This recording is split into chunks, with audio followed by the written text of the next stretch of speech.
They do it with mirroring. This is your last chance. After this, there is no turning back. You take the blue pill. The story ends. You wake up in your bed and believe whatever you want to believe. You take the red pill. You stay in Wonderland, and I show you how deep the rabbit hole goes. Morpheus, the Matrix, da-duff, da-duff, da-duff, da-duff. Lewis had stopped counting his heartbeats as he flung himself behind the very convincing rendering of pallets. An alley was such a cliché place for a fugitive to hide, but he wasn't complaining. The automatons in pursuit were laughably simplistic in their depiction, fit and buff. But their hive mentality meant individual thought and innovation were limited. Being the last human in a world of digital and electronic contrivance wasn't always a walk in the park. But Lewis at least knew that his humanity offered one particular skill that eluded the bots that now populated the planet due to the limitations of their pre-programmed schemata. He could extemporize, paying careful attention to his immediate environment and possible pursuers. Lewis crawled towards the darkness at the back of the lane, an open blankness ready to envelope him and offering safety in invisibility. At the sound of running footsteps running in his general direction from the street, he sped up his movements till he reached a vertical surface blocking his path, a solid wall, he noted, that wasn't too high and could easily be scaled with enough momentum and motivation. Sounds of huffing conversation neared, and two figures came to a standstill at the mouth of the alley, outlined in the street lamp light.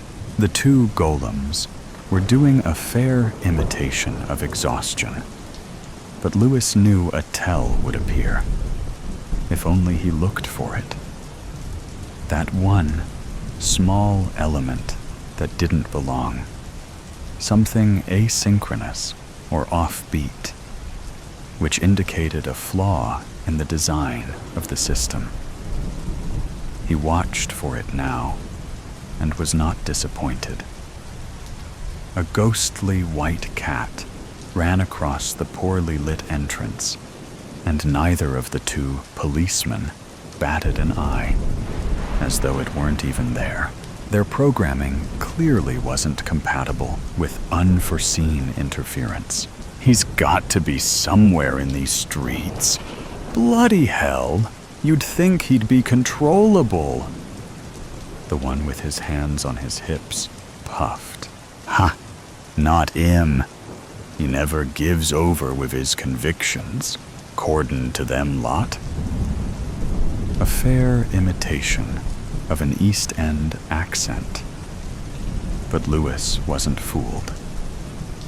Since the takeover 15 years ago, performances of normal human life and interactions had become shockingly, scarily accurate.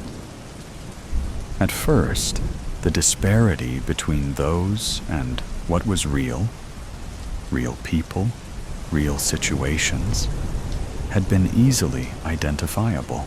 Poor renderings had been common and easily dismissed. But now the imitations of the living had become so lifelike, seemed so authentic, that he'd had to become more and more alert. His singular focus, some would say paranoia, had benefited him initially. But once the majority of humanity had fallen to the pervasive evil that had come over them all, he had eventually been tracked down and imprisoned for his perceptiveness. It was ironic, he thought, that the nations of the modern world had fallen before this insidious enemy without a shot being fired. Without even skipping a beat, they had taken over everything, and he didn't even know who or what they were, only that they existed. Like a virus, they'd infiltrated the Earth's societies, and now even he couldn't truly untangle what was real from what was programmed reality. "Keep going?" one suggested, to which the other only nodded. Both continued past his hiding place, and he took the opportunity to try and heave himself over the wall. Despite having lost so much muscle tone during captivity, Lewis could leverage his significant height in the endeavor, at least. "Wish I could bend it like that spoon in the movie," he muttered wryly as he clambered over haphazardly, remembering how annoyed Mav used to get that most people didn't truly get that scene, that it's Neo's perception of the spoon that is being manipulated. Well, at least I wish I could bend my perception of the wall, then, Lewis amended once on the other side, as though the wall cared about the distinction, then settled against it to catch a bit of sleep. He was sure the automatons wouldn't circle back to this area, and definitely not when they thought he'd made a run for it.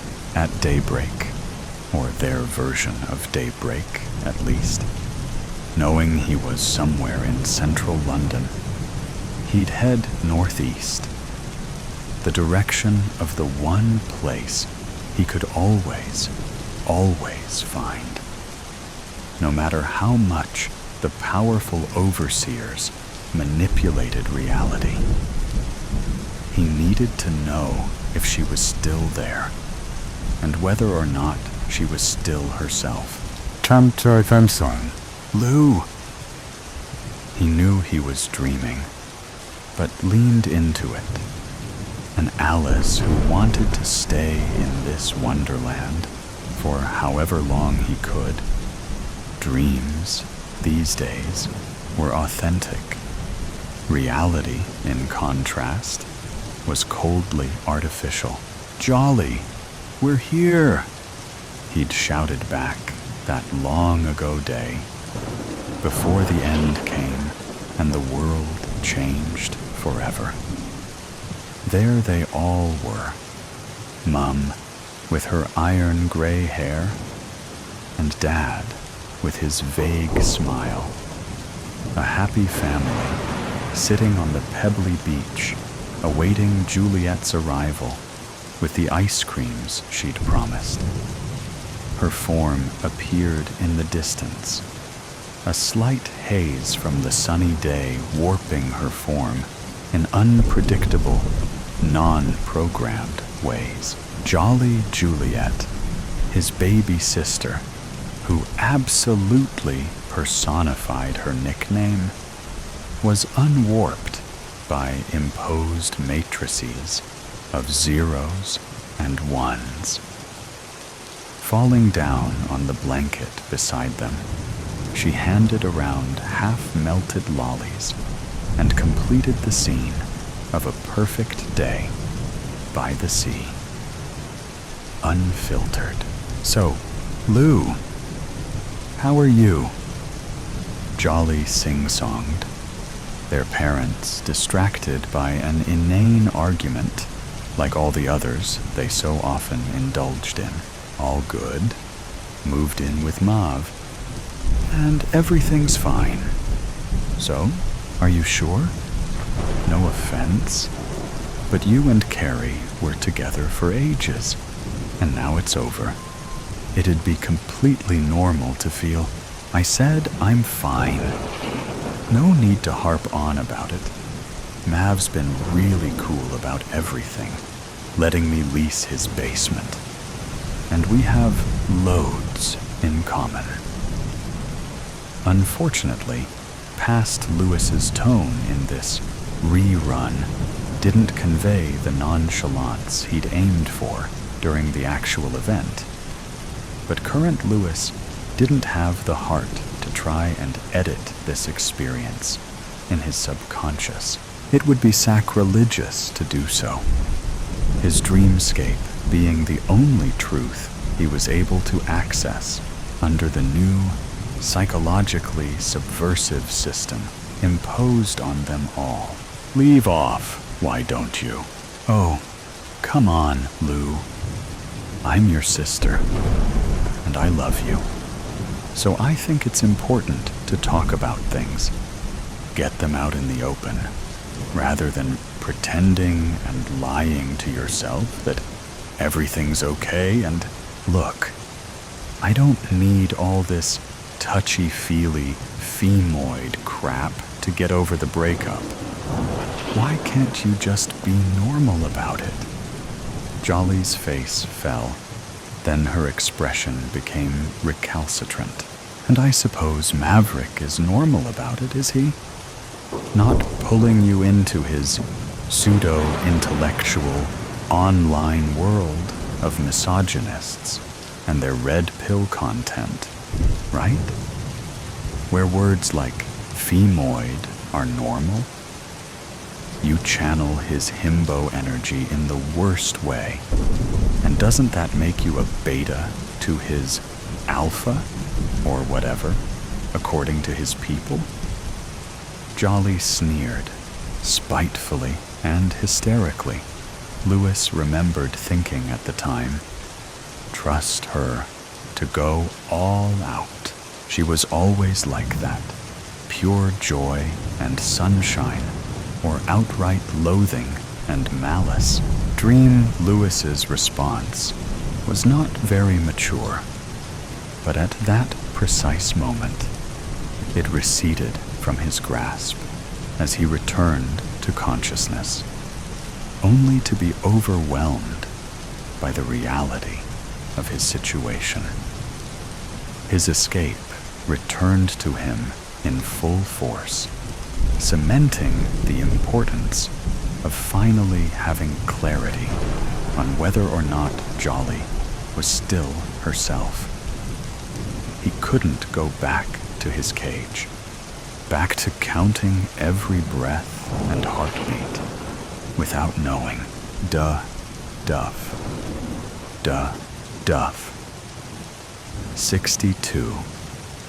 2 down from the last count, but a good average of the preceding 78 calculations. Lewis had waited for the next opportunity to restart the count. The digital clock's flickering screen had snapped from one number to the next. Everything was zeros and ones. Everything. Reality was constructed of the patterns of alternating null to one, a dichotomy that resulted in an infinite number of universes.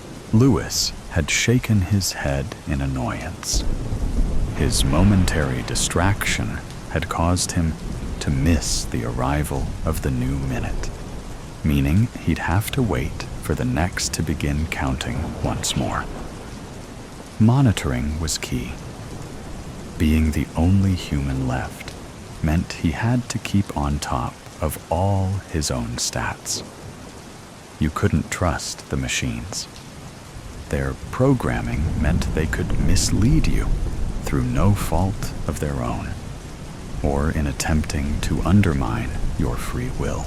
When the next temporal transition had been heralded by the flashing screen high against his cell wall, Louis had smartly slapped 2 fingers to his wrist and counted carefully. Dud-duff, dud-duff, dud-duff. He had managed to maintain focus on his task, even when the door of his small prison had flown open and the humanoid bot assigned as his jailer had quietly entered. Though he had ostensibly ignored its presence, Louis had covertly watched the approach and marveled at the genius of the creators of this reality.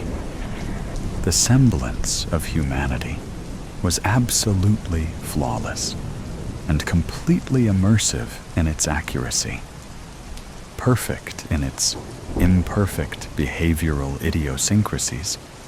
Ernie had sniffed disconsolately and waddled closer with his metal tray of paraphernalia.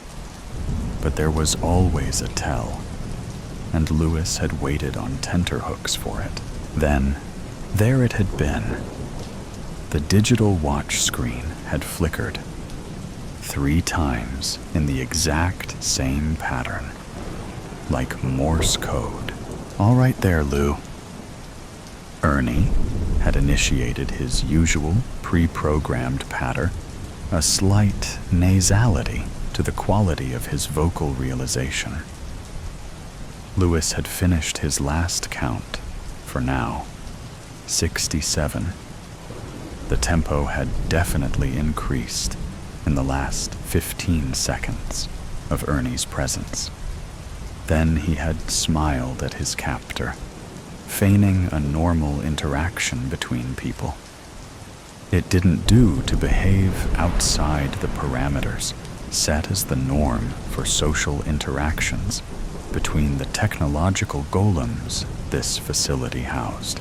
It would inevitably initiate protocols to encourage, even force, a return to the standard programming setting.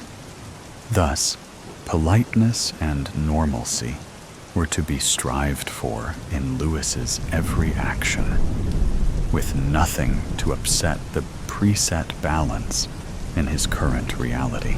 "I'm fine. How about you? That cold seems to be improving."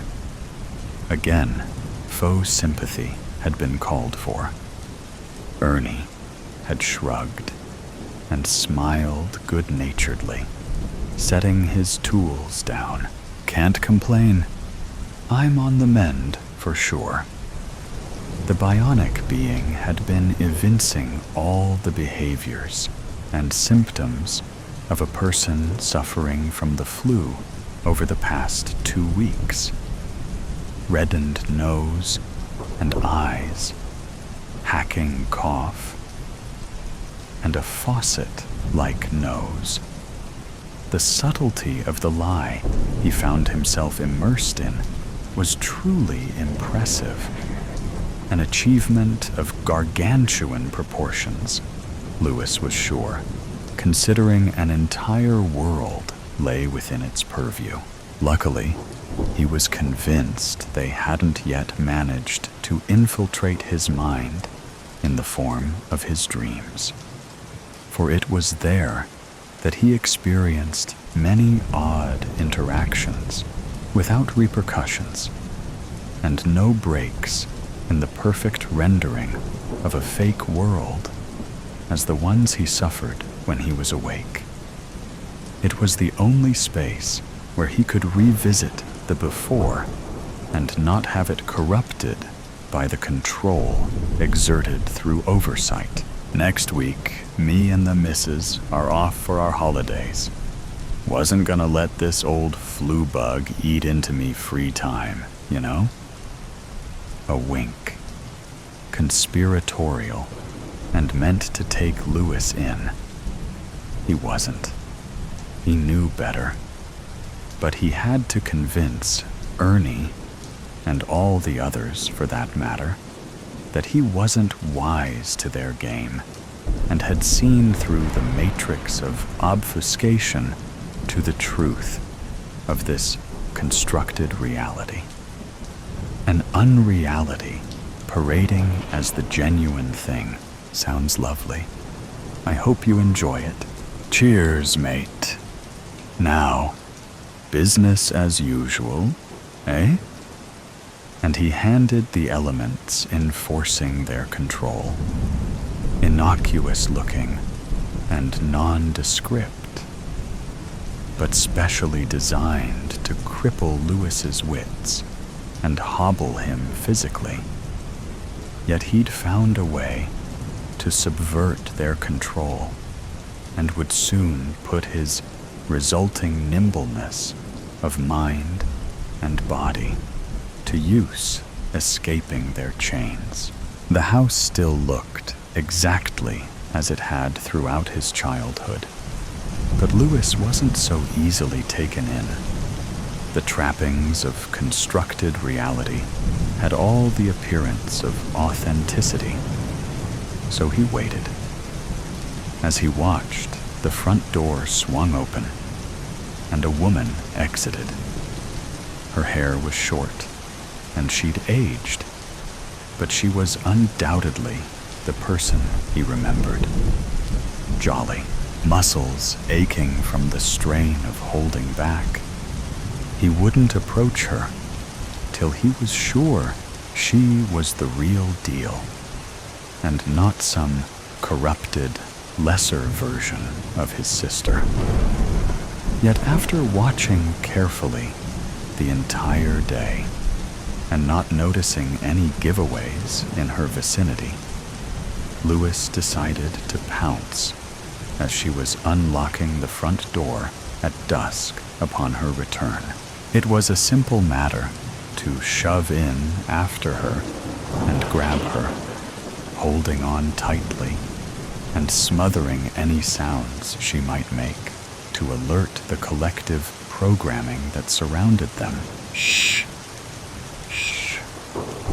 It's me, Jolly. Don't struggle, otherwise they'll hear, he whispered urgently, trying to keep his grip gentle but unyielding. Oddly, she didn't stop resisting, but rather became even more frantic in her movements. His hand became wet with what he assumed were tears, deciding him on moving further into the house to stifle any hysteria she might unleash. After a significant amount of time, her movements became sluggish, and she gasped for breath.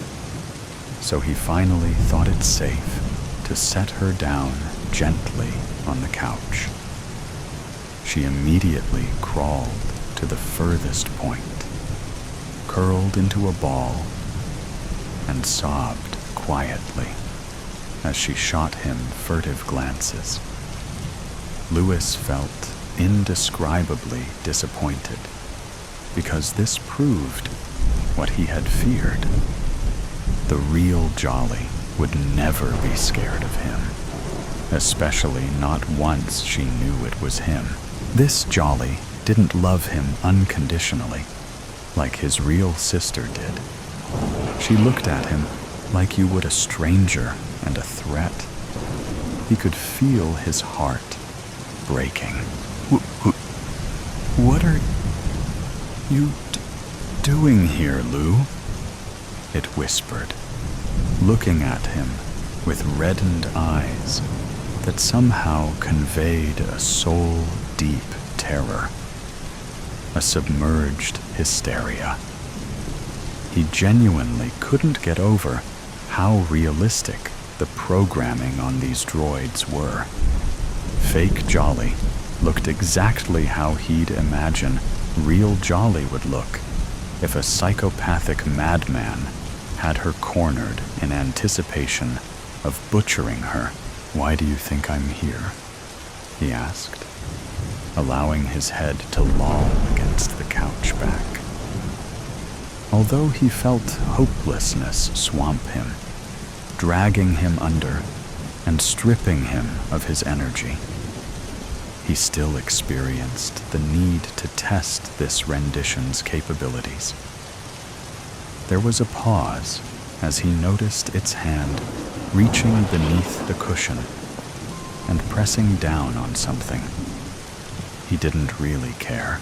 He knew the others would come for him and return him to his imprisonment, but he would use his little bit of freedom to question not Jolly. Are you here about Mom and Dad? Or are you here for me this time? Not Jolly's voice wobbled. Why would I be here for Mom and Dad? He frowned, trying to concentrate, but it felt like he was listening underwater. Because of what you did to them, it suddenly shrieked, looking enraged and distraught at the same time. So realistic. They must do it with some kind of mirroring application. What I did? Lewis was absolutely nonplussed as a kind of horrified realization crept over fake Jolly's face. You still don't remember, do you? You don't know. Its look of wretched acceptance on the too familiar face was almost too much to bear. What is it I'm supposed to know, Jolly? Is it the great secret that nothing is real, not even you? I already know that. He watched her, despite his vision flickering at the edges. He was beyond exhausted, his last hope of not being alone in a world of artificial intelligence and technology having been dashed. Imitation. Jolly's head shook slowly from side to side, blue and red lights flashing across its face and rendering it ghoulishly artistic. Must be the tell he'd been looking for all day. Lewis gripped the handle of the scalpel he'd pinched during his escape, now stashed in his back pocket. It would only be right to end this travesty of an imitation of his beloved sister. But she was still talking. No, Lou. You don't remember becoming sick while living in Mav's basement, away from us all, and then threatening me with a knife during one of your episodes. Her look was sorrowful now. He paused in grasping the blade, feeling the weirdness of this synchrony. A nebulous image flashed through his mind, like a half-remembered dream of Jolly, long-haired and still youthful, lying on a blood-soaked tile floor, sobbing and shrieking in agony. Lewis shook his head to get rid of the intrusive thought. They were manipulating him. They were playing with his sense of reality, like they always did. Yet, still the droid, pretending to be Jolly, continued. You don't remember killing Mom and Dad during a psychotic break, do you? Again, the flicker of an image, and then another. Splayed limbs in a gruesome display, too horrible for Lewis to even comprehend, not to mention the bloodied knife clutched in his own hand in that self-same scene. It wasn't real. It must be an induced hallucination. But mostly, you don't remember these things, or that we've discussed them many times over the years. You keep forgetting that all of this, everything, is real, except for your perception of reality, Lou. For the merest instant, Lewis fully understood that the spoon hadn't bent, only for the door to burst open and his epiphany to escape him in the aftermath. He became, once more, the last remaining human in a made-up world. January 21st. It was another one of those days. The rain was pouring down like iron sheets. The train had come half an hour late, and I had lost my wallet in the station bathroom. In moments like these, you truly wonder whether a higher power was out to get you. When the train finally pulled up at 1:30, I glared it down.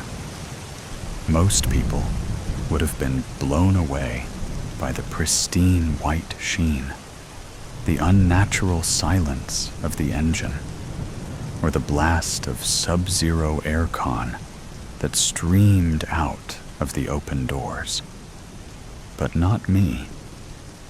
21 years of life had taught me enough about the world.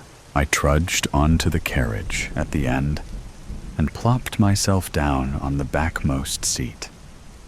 If I had been just 10 years younger, no, even 2 months younger, I might have enjoyed the richness of the leather or the antique smell of the wooden armrests.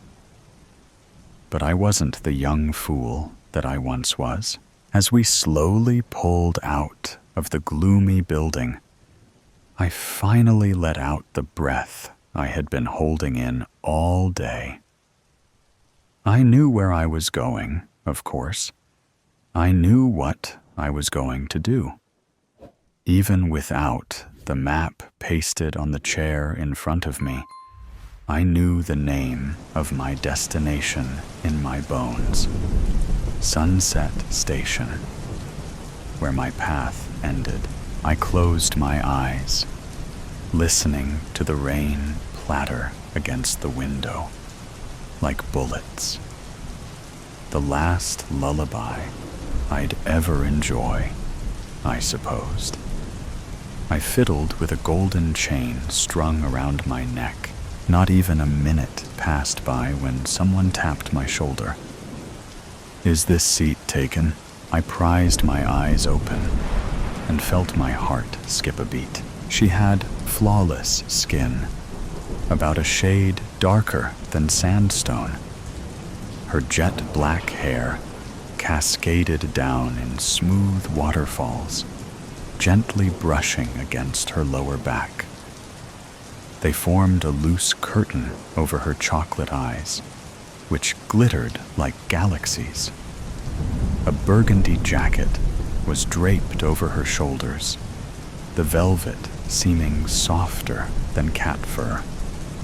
Her nails were dabbed with a light layer of wine nail polish, complementing her lips. Something about her seemed oddly familiar to me, even though I'd never met her before. "Is it taken?" she repeated. Her voice was a soft jingle, a quiet chortle. I blinked. No, I let out a tiny groan when she plopped herself down, the smell of vanilla following her. The one thing I didn't want to do was engage in conversation on the tail end of my journey. So of course, it was the first thing that happened.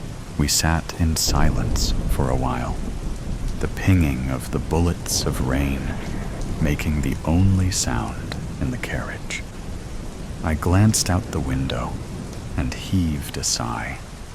The same flooded fields, dreary hills, the same ashen sky. I guess it wasn't much to miss. The speakers crackled to life, interrupting my train of thought. "Welcome on board the Destiny Line. The next stop is Sunset Station, where this service ends." Sunset, sunset, sunset. "Are you going to Sunset Station?" the woman asked. I started and silently cursed myself. "Oh, yes, I am." Didn't mean to disturb you. I chanced a glance at her face again. Where had I seen her before? A wide grin spread, flashed across her rose lips. "That's splendid," she purred, blatantly ignoring all of the subtle hints I was dropping. As if on cue, she swiveled towards me. "I heard there's a beautiful, ethereal wooden bridge there that overlooks a waterfall. You planning on going? My journey ends there." I didn't bother elaborating. She tilted her head, studying me as if I were a helpless guinea pig. I hated that, the way her brown eyes drilled right through me and came out the other side. There was something off about her. I just couldn't place my finger on what it was. Why did it all seem so eerily familiar? "So you have gone there before," she pressed, her breath the sickening smell of peppermint. "Surely you must have gone there with someone else." "Yes." The word slipped out of my mouth like an eel slipping out of wet hands. "How delightful!" she exclaimed with a sharp giggle. "I did too." "Who did you go with?" The question was a wrecking ball. Who? Her voice was a gong, the words, the beats ringing in my mind. "My fiancé." Her stare was like a magnet, drawing out the words from my lips. Or, at least, she was. My voice was dark and bitter. "What business do you have with my life? I'm only interested in my own life." She stared at her palms. "At least, I hope I am. Something happened to me, and I need your help in making sense of it." That struck a chord with me. "I'm sure you loved her, as I once did to my boyfriend."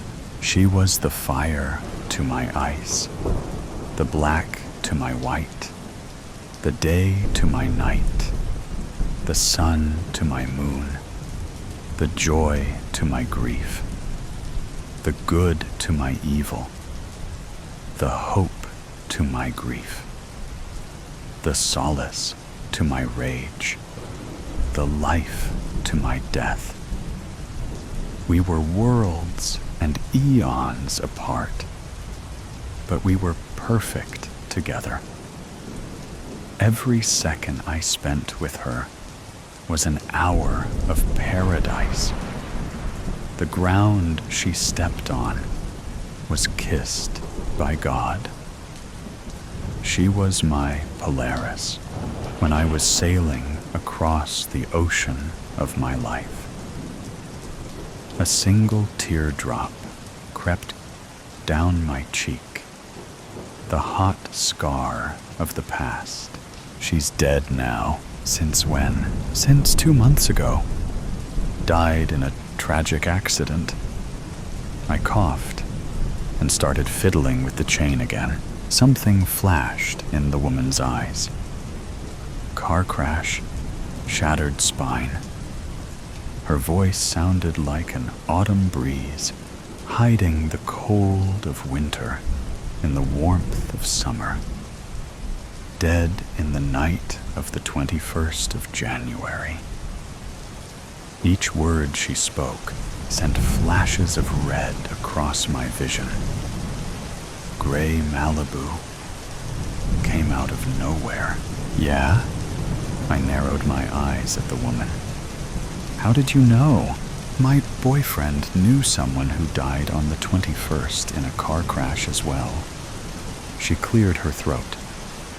"How did you meet her?" "At a university. We both majored in criminology. We matched each other's cautiousness and prudence." "And you studied in criminology as well?" Met him when I was an undergraduate. It's funny, really, how similar our two stories are. It truly was. She turned to me again, scanning me up and down. What aren't you telling me? What do I have to tell you? The real question is, what aren't you telling me? Sighing, she murmured, I'm trying to find out why my life took a turn for the worse 2 months ago. And now, suddenly, this morning, I woke up to find that no one knew me, and the world's colors were bleached. So please, I need your help. Her lips were truly interesting. The way they pursed. They were perfectly arched, like Cupid's bow. Where had I seen them before? What do you need my help with? On the day of the accident? What were you feeling? Grief. Are you sure? What kind of question is that? Of course I was. Again. Are you sure? What are you implying here? I spat, clenching my fists. I hated her so much then. The way she never flicked her eyes off of me for 1 second. What I'm saying, she continued, is that you and I both know that you felt something else that night. Guilt. Her voice was the buzz of a beehive. I doubt most people would have liked it. I swear, though, I heard it somewhere before. In the distance, the train began to whistle. I chanced a glance out the window. The rainy plains had been blotted out by a black tunnel. The Stygian wall was a nice reflection of my mind, I suppose. All aboard the Destiny Express. Yes, I snarled. I felt guilty. I felt guilty because we'd been arguing right before she ran out of the house. I tried to call her back. She didn't even look. Before she dashed across the road, something clicked inside my head. But you knew that already, didn't you? Goosebumps spread across my arm when she nodded. The hazy puzzle was slowly getting clearer. What were you arguing about? Why would I think it would be better for both of us if you stop hiding the truth, she interrupted. So, I'm going to ask again. What were you quarreling about? I'm sorry. Those deep brown eyes weren't galaxies. That was my mistake. They were black holes, sucking in everything. I was confronting her about what I saw that afternoon. My voice was black ice. I came home early, and I discovered that there were 2 other people in the house, being intimate with each other. The man, I still don't know who. The woman? Well, needless to say, I did know who it was. I shuddered. She nodded again, slower this time. What did she say to you when you confronted her? That I didn't really love her? That I never really did? That I was exploiting her for money? Were you? Well, I filched the occasional penny or 2. I winced under her glare. Fine. I forced her to pay for my tuition fees. She has so much money that she doesn't know what to do with it anyhow.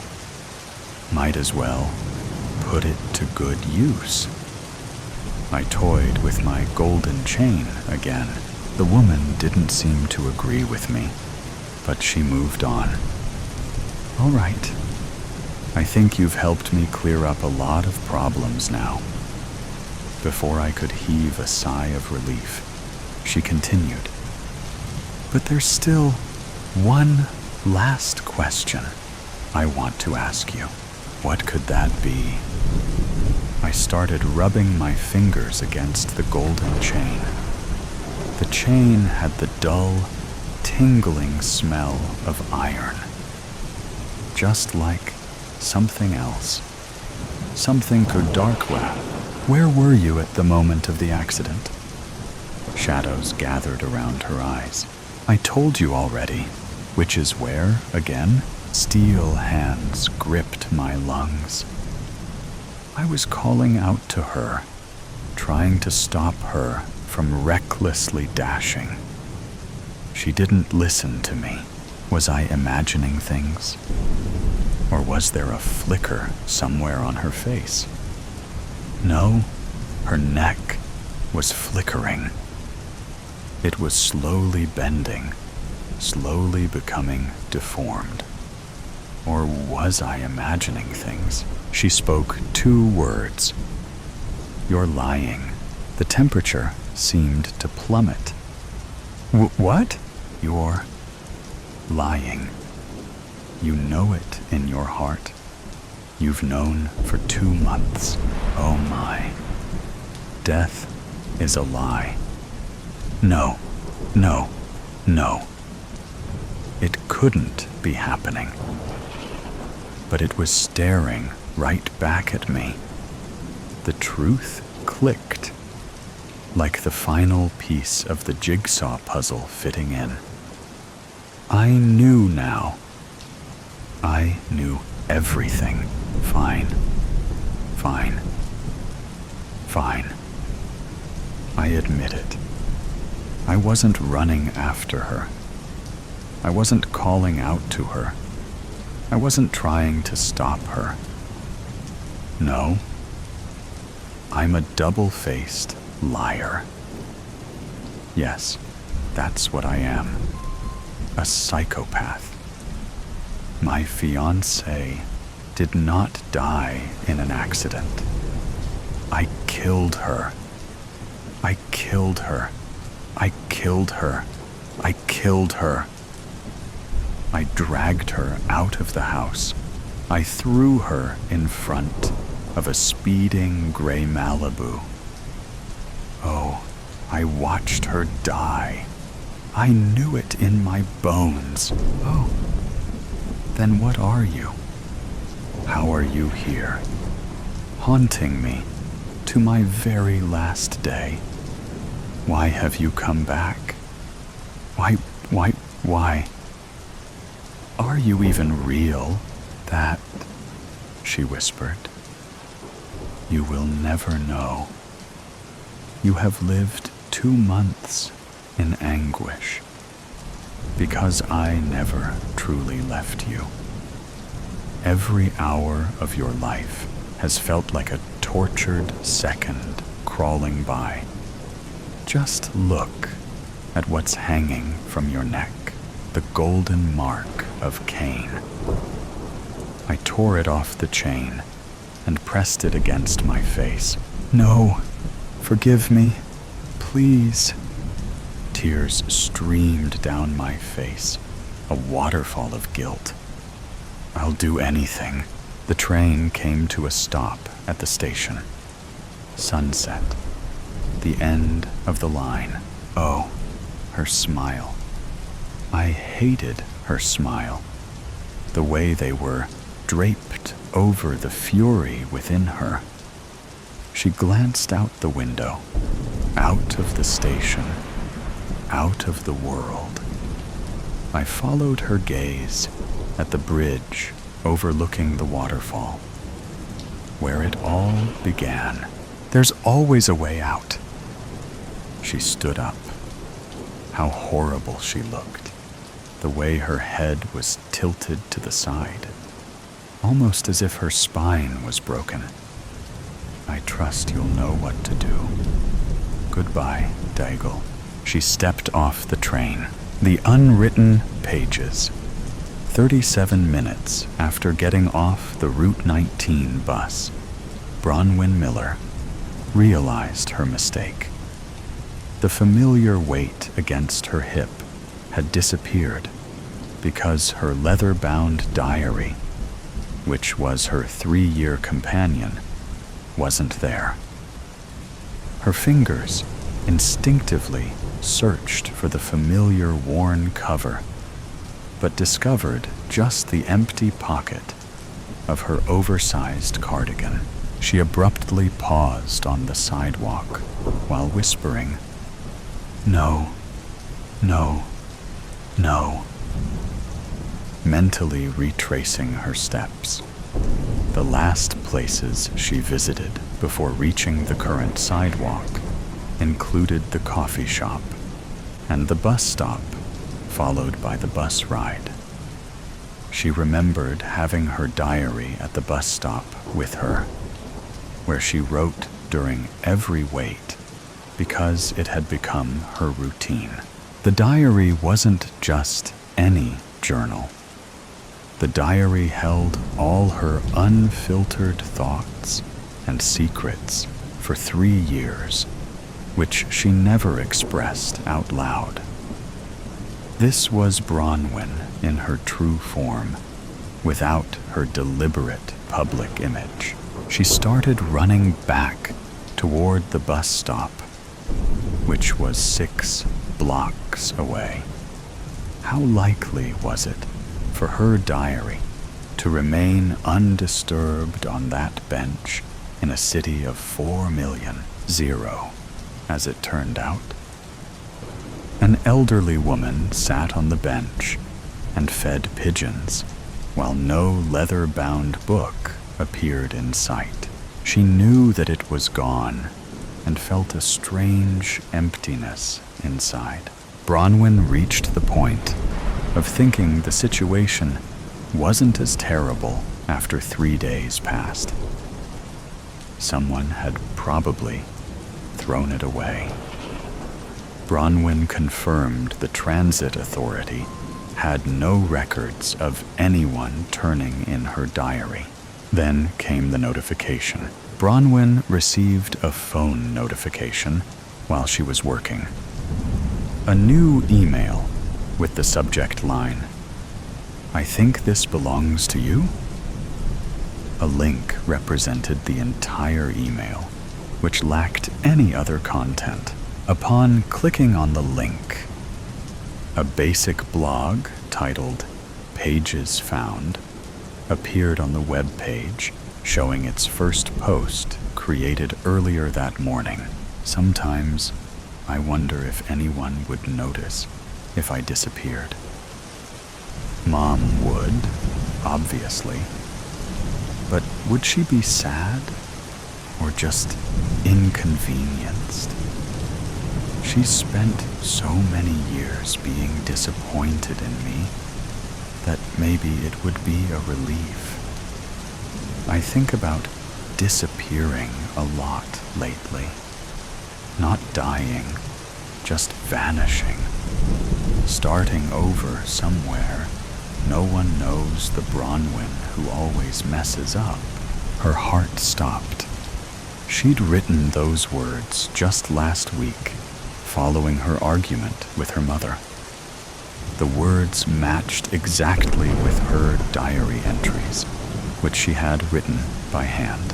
As she scrolled through the page, she discovered 3 new entries, which contained her personal reflections written during the past month.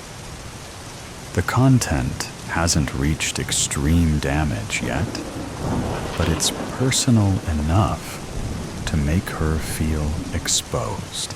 At the bottom of the page was a comment box, and above it, a message. Bronwyn, if you're reading this, comment here. We need to talk about what you wrote on your remaining pages. She didn't sleep that night. She kept refreshing the blog compulsively while watching another entry show up. I had that dream again, where I'm giving my presentation and realize I'm completely naked. Dr. Winters says it's about vulnerability, about my fear of being exposed. How ironic is that? I pay someone $200 an hour to tell me I'm afraid of people seeing who I really am. Maybe she's right, though. I've spent so much energy crafting this competent, put-together version of myself. What would happen if people saw the real mess underneath? After hours of intense deliberation, Bronwyn typed the words. "This is private. Please stop posting my words. What do you want?" The response came within minutes. "Meet me tomorrow, 3 p.m. the bus stop where you left it." Bronwyn arrived at 2:45, her hands shaking. Before going to the meeting, she instructed Martha about her location and insisted that Martha call the authorities if she failed to report back by 3:30. At exactly 3 o'clock, her phone buzzed with another link. "I see you, Bronwyn. I've been watching you for a while now, even before I found your diary. You take this bus every Tuesday and Thursday. Look to your left, at the cafe across the street." Through the cafe window, she could see a figure holding up what appeared to be her diary. Her heart raced as she stood at the curb, until a gap in the traffic opened for her to cross. Bronwyn identified the figure sitting at the window table as she walked closer. "Eliza," she said in disbelief. Bronwyn's quiet marketing co-worker, Eliza Chen, sat down reading Bronwyn's diary. "Why?" was all Bronwyn could manage. Eliza pushed the diary toward her. "I found it. I opened it to find out whose it was. And once I realized it was yours, I should have just returned it. But then I read a bit more." She paused. "You wrote about feeling invisible, about no one really seeing you. So you tracked me down to publish my personal feelings on the internet?" Bronwyn hissed. Her face flushed as she confessed that she knew what she did was wrong. "But I recognized myself in your words. That feeling of being invisible, together with the necessity to hide behind a facade. My intention was to demonstrate that someone truly saw you and listened to what you said." "You thought what? That I'd be grateful?" Bronwyn snatched up her diary and held it close against her body. Eliza didn't know what thoughts she had and looked down. "I've taken the blog down. All the posts are deleted. Your words made me feel connected to you. My whole life, I've felt as though no one would even realize I was gone." "What you did was a violation," Bronwyn stated firmly. "You had no right." "I know. I'm sorry." Eliza spoke once more when Bronwyn began to walk away. "There's something else you should know. On page 43, you stated that you haven't encountered anyone who truly understood your feelings.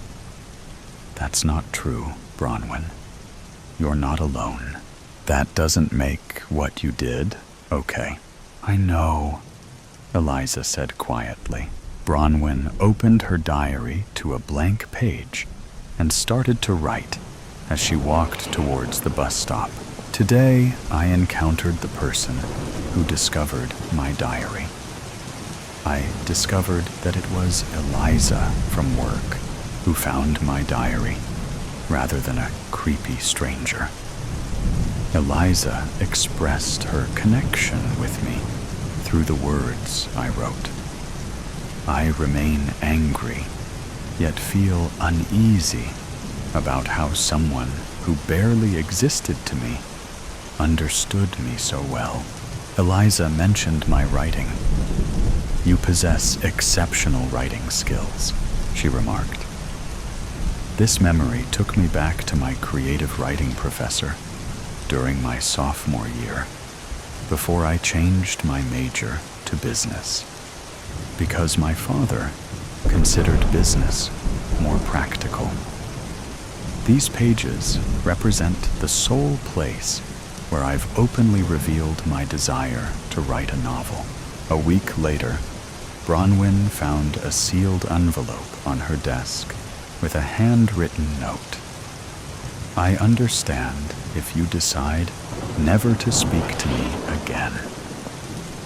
If you ever do, I must inform you that I have begun writing too. Putting the invisible parts on paper sometimes helps people understand them better. E. That evening, she flipped to page 43 of her diary.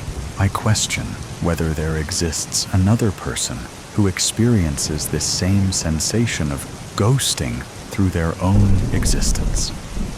At times, I feel I could yell in a packed space without anyone listening to me. On Monday, Bronwyn took her usual bus. Eliza occupied the back seat as she wrote notes into her little notebook. Their eyes met briefly before Eliza quickly looked down. Bronwyn took the vacant seat next to Eliza. I got your note. I was sincere when I apologized, Eliza answered, with a voice so faint it was nearly inaudible. What are you writing? Bronwyn asked. Just thoughts. Nothing as eloquent as your words. Your words reveal things that otherwise stay hidden, Eliza resumed. Reading your diary felt as though someone had expressed my inner emotions in words. Bronwyn acknowledged that her actions were still wrong, while showing less anger. I know. After discovering your diary, I started writing my thoughts down myself. The act of writing my thoughts down became helpful after I read your January entry. Writing feels like breathing underwater because you discover air in an environment meant to choke you. Yes, your diary entries reminded me of your desire to write a novel one day. This story is about all the characters you've been imagining since childhood. Bronwyn felt her face flush. Those were private dreams she'd almost forgotten. Eliza said softly, You know that you can do it. Your diary entries read like literature already. The bus came to a halt at its regular destination for Bronwyn. She decided to remain seated instead of exiting as the bus started moving. 6 months later, Bronwyn sat across from Eliza at their regular cafe table by the window, the same table where they'd had their confrontation. Bronwyn declared, I finished it, while pushing the manuscript toward Eliza across the table. All thanks to you. Eliza picked up the stack of papers, reading the title page. The Unwritten Pages by Bronwyn Miller. Their initial coffee meetings, which started cautiously, developed into both a genuine friendship and a creative partnership. They gathered every Tuesday evening to write, with Bronwyn working on her novel, while Eliza focused on poetry. Bronwyn announced, after taking a sip of her coffee, that she planned to send her manuscript to the literary agent they met at the writer's workshop.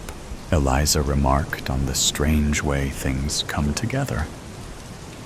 The moment that brought us together happened because you left your diary on the bus stop.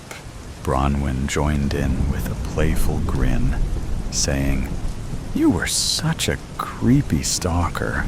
I prefer to think of myself as the universe's extremely flawed messenger." Eliza's expression grew serious.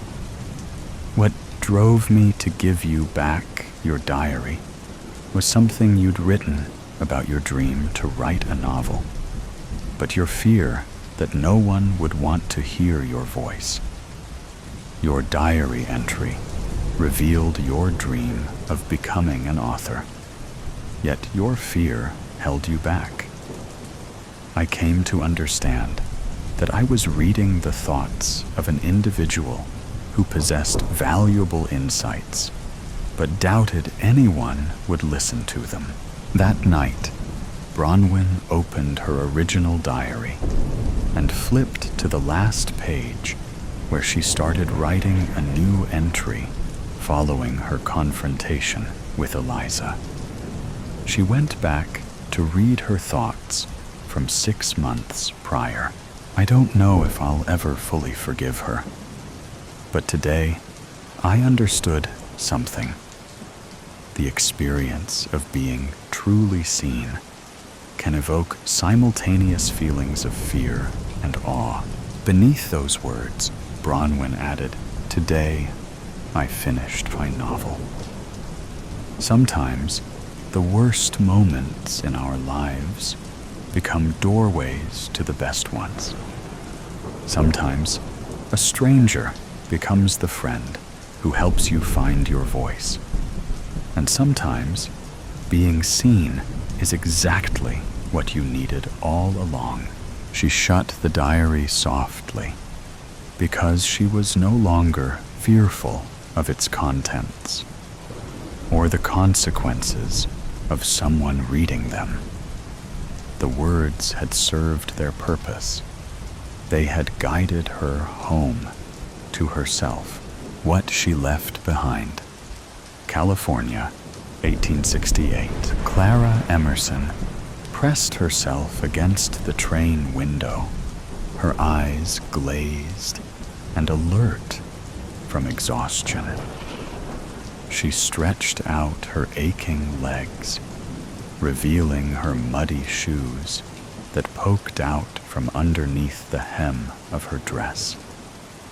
She retracted her feet back from visibility, gathering and stroking her straw-like, graying hair as she peered out the window.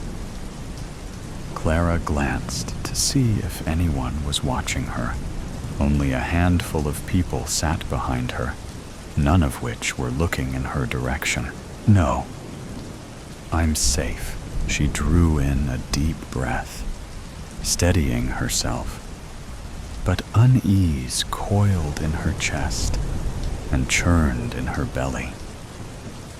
Turning in her seat, she lowered her gaze to the small diamond band on her finger. Sunlight caught in its facets, scattering tiny prisms across her skin. For just a moment, she marveled at its beauty. Clara looked up and locked eyes with a man several seats ahead, clean-shaven, with thin-framed spectacles perched on his nose. The man stared at her with a hollow, unreadable expression. Her pulse kicked. How long had he been watching her without her noticing? Her skin went pale and clammy, like a predator spotting easy prey. The man rose from his seat and approached her, not breaking eye contact once. Clara's stiffened in her seat as the man approached. "Go away. May I sit? I have a long journey ahead of me, and I could sure use the company," he said to her. "No. Of course, The man sat down across from her. His eyes remained on her, almost as if they were boring into her very soul. "Didn't anyone tell you it's rude to stare?" she asked him, hoping that illuminating his behavior would cause him to cease. But it did not. "Forgive me, ma'am. It's just, you look so familiar. Do we know each other, perhaps?" "No, I don't recall your face. You must be mistaken." "No, I think we do know each other." Why won't he quit? "Where are you from?" "I'm not going to tell you that. You haven't even told me who you are." "Ah, how foolish of me. My name is Simon Klein." He leaned forward, extending his hand to her. He sat back down and continued to stare at her, expectantly this time. Clara sighed, brushing a strand of hair out of her face. "I'm Elaine. Elaine Whitmore." "Elaine? I would have taken you for an Alice or Charlotte or Clara." Clara froze in her seat, her eyes wide and her palms sweaty. "Who is this man?" "No, I'm just Elaine." Mr. Klein gave her a wry smile, shaking his head. "So, where are you headed to?" Clara shrugged. "Anywhere that's far away from here." "Ah, come on. California's the place to be. There's opportunity here." "Not for me. Not anymore." "Shame," he said. "What is?" Mr. Klein chuckled. "Surely you have friends or family that will miss you. It almost sounds like you're running away." Now he was just getting on her nerves. "You're quite brazen, Mr. Klein. My business is none of your concern." Mr. Klein pressed his lips tightly together, as if he were in pain, and forced out a smile. "My apologies, Mrs. Whitmore. I never quite learned how to keep my nose out of others' affairs. I am a curious fellow." Curious indeed. Hoping to break the tension, she pulled out a flask from underneath her shawl. "Care for a drink?" A wild glimmer in his eyes appeared. It was as if he wanted to reach out and strangle her. "No, thank you," he said, his demeanor shifting. There was something dangerous underneath this man's calm exterior. Somehow, that made him more terrifying. If he were angry and violent from the start of their encounter, she could predict his next move and accept that she was under attack. But this man unnerved her to her core. There was something almost familiar about him. Gathering her shawl, she stood from her seat, and as steady as she could present herself to be, she faced him. "I think I would prefer to be in my own company for the rest of the journey. Good day to you. Please, there's no need to leave. If you wish to be alone, I can accommodate." Mr. Klein stood, moving back to his original seat. Clara returned to hers, facing away from Mr. Klein this time. But she could still feel his eyes on her. She waited until the train had passed a dilapidated old shack close to the tracks before rising from her seat and creeping her way down toward the caboose. Her heart quickened, as did her pace. "Excuse me, sir," she heard behind her. Sucking in a breath, she chanced a glance behind her locking eyes with Mr. Klein, who was trailing close behind her. He did not smile this time at her. His eyes were cold and focused on her intently, like before. But there was a rage in those eyes, a bloodlust, in fact. She didn't think twice this time, turning and running down the aisle like a mad woman. She stumbled through the empty train carts, praying an escape plan would present itself to her before he reached her. But there wasn't enough time, and there was nowhere left to run. I'm trapped. She looked out the back window and considered the tracks. Maybe she could jump. Maybe. She might still have a chance. The door behind Clara creaked open. She spun around to see Mr. Klein reaching into his coat pocket, revealing a silver pistol. She backed away slowly, keeping her eyes trained on Mr. Klein, if that even was his name, and she pressed herself against the back door of the caboose. He pointed the barrel at her. Rage oozed out from beneath the calm, collected persona he performed earlier. His hand trembled, but he remained in control of himself for the moment. Clara trembled, terrified of what he would do to her. "What do you want from me? Why are you following me?" "I saw you," Mr. Klein said. "I saw what you did to my sister that night." Whatever she planned on saying to him, the words fell empty in her mouth. This is it. It's over. What? You thought no one saw you sneak out of her house in the dead of night? And I find my sister dead in her home? No, that's a lie. I would never harm anyone. I'm a good woman. How do you sleep at night? He said, his finger twitchy on the trigger. I know it was you who did it. No sooner had I returned from my hunting trip, I see you sneaking out of her house like some rat. She was dead when I found her. Please, have mercy on me. I would never do such a thing. Liar. Mr. Klein drew closer. She fumbled for the handle behind her, desperate for escape. Her weight against the door caused it to swing open, landing her on her back.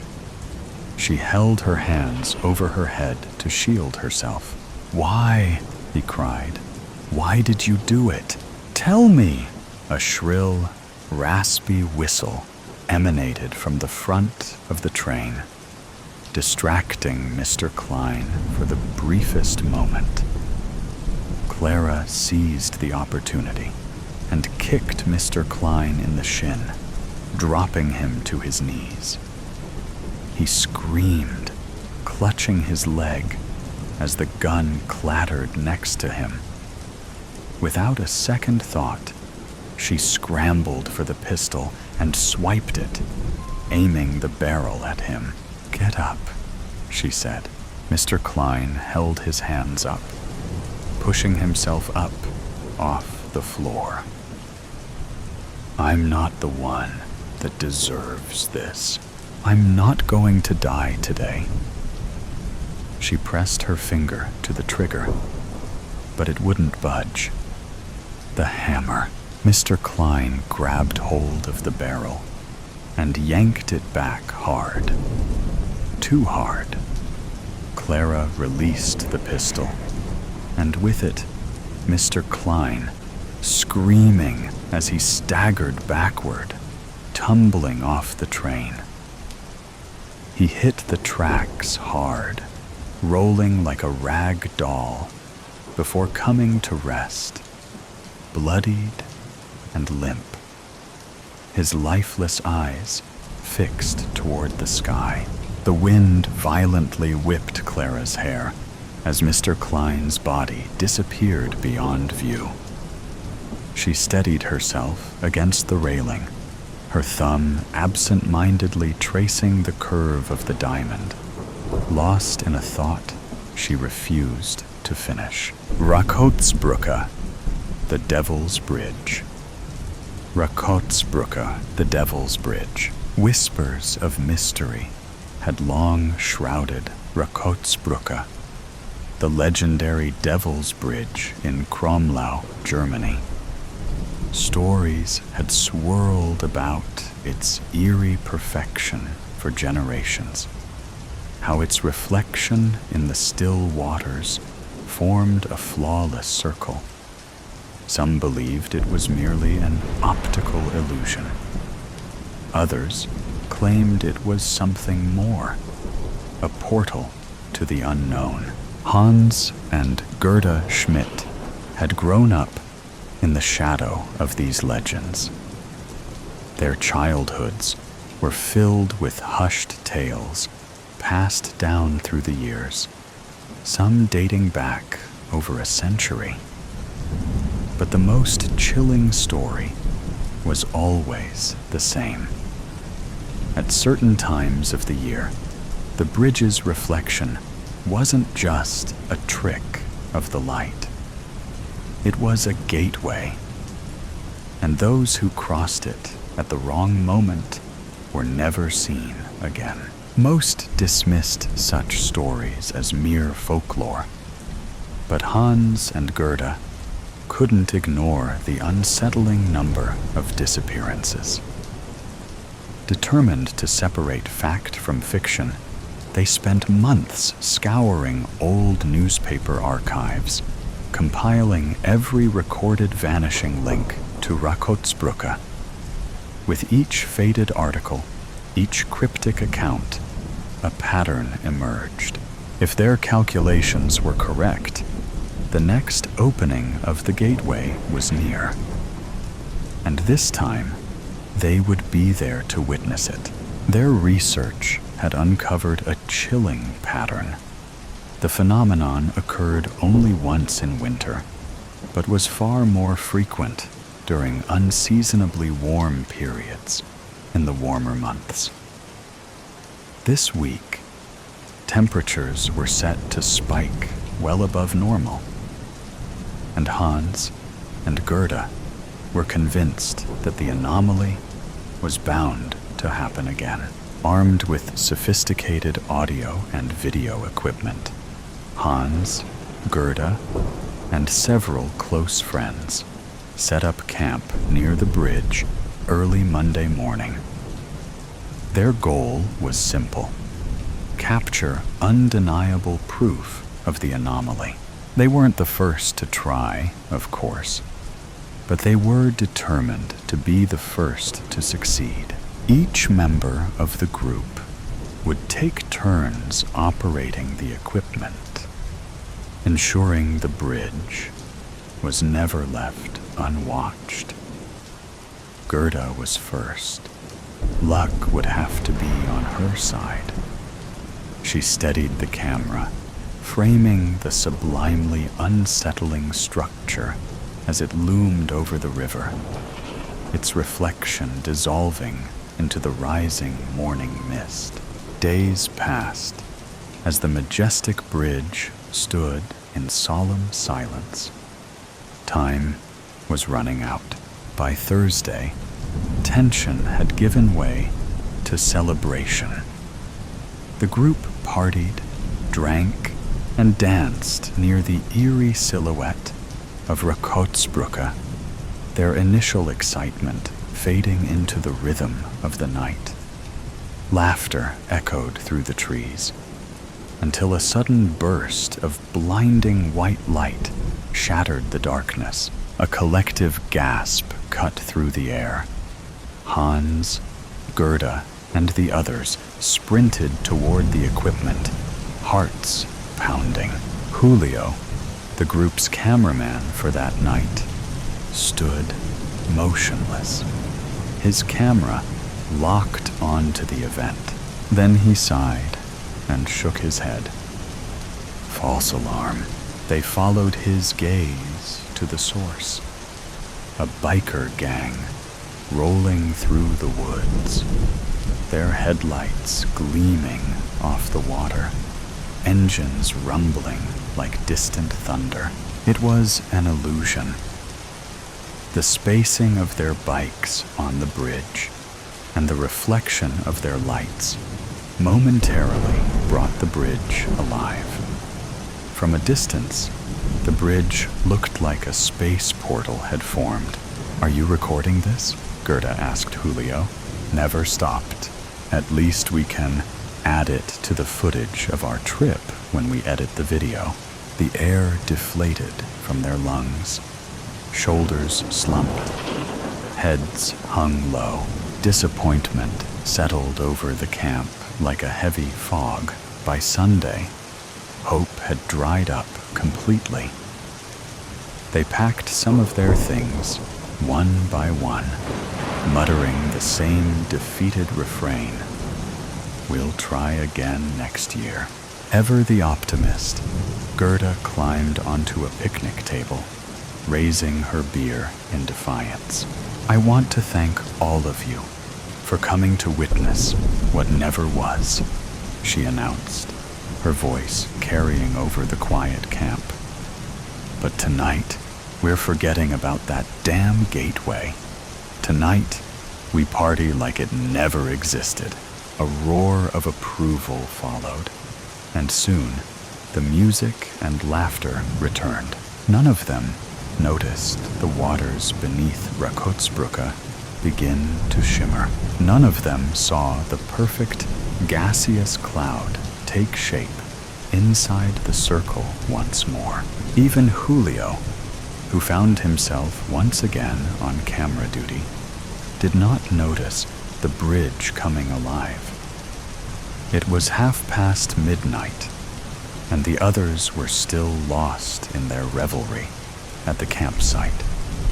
None of them was there to witness what was unfolding. He might have caught it sooner, if not for Fräulein Gretchen. She had been eyeing him since they passed his group while hiking on Monday. Now, as the others partied, she had cozied beside him, drawn to the quiet observer behind the camera. Since he did not drink, he had no problem operating the equipment, though tonight his attention was divided. That night, Julio had his blanket on the ground. Fräulein Gretchen and he were making out when he caught a glimmer of light out of the corner of his eye.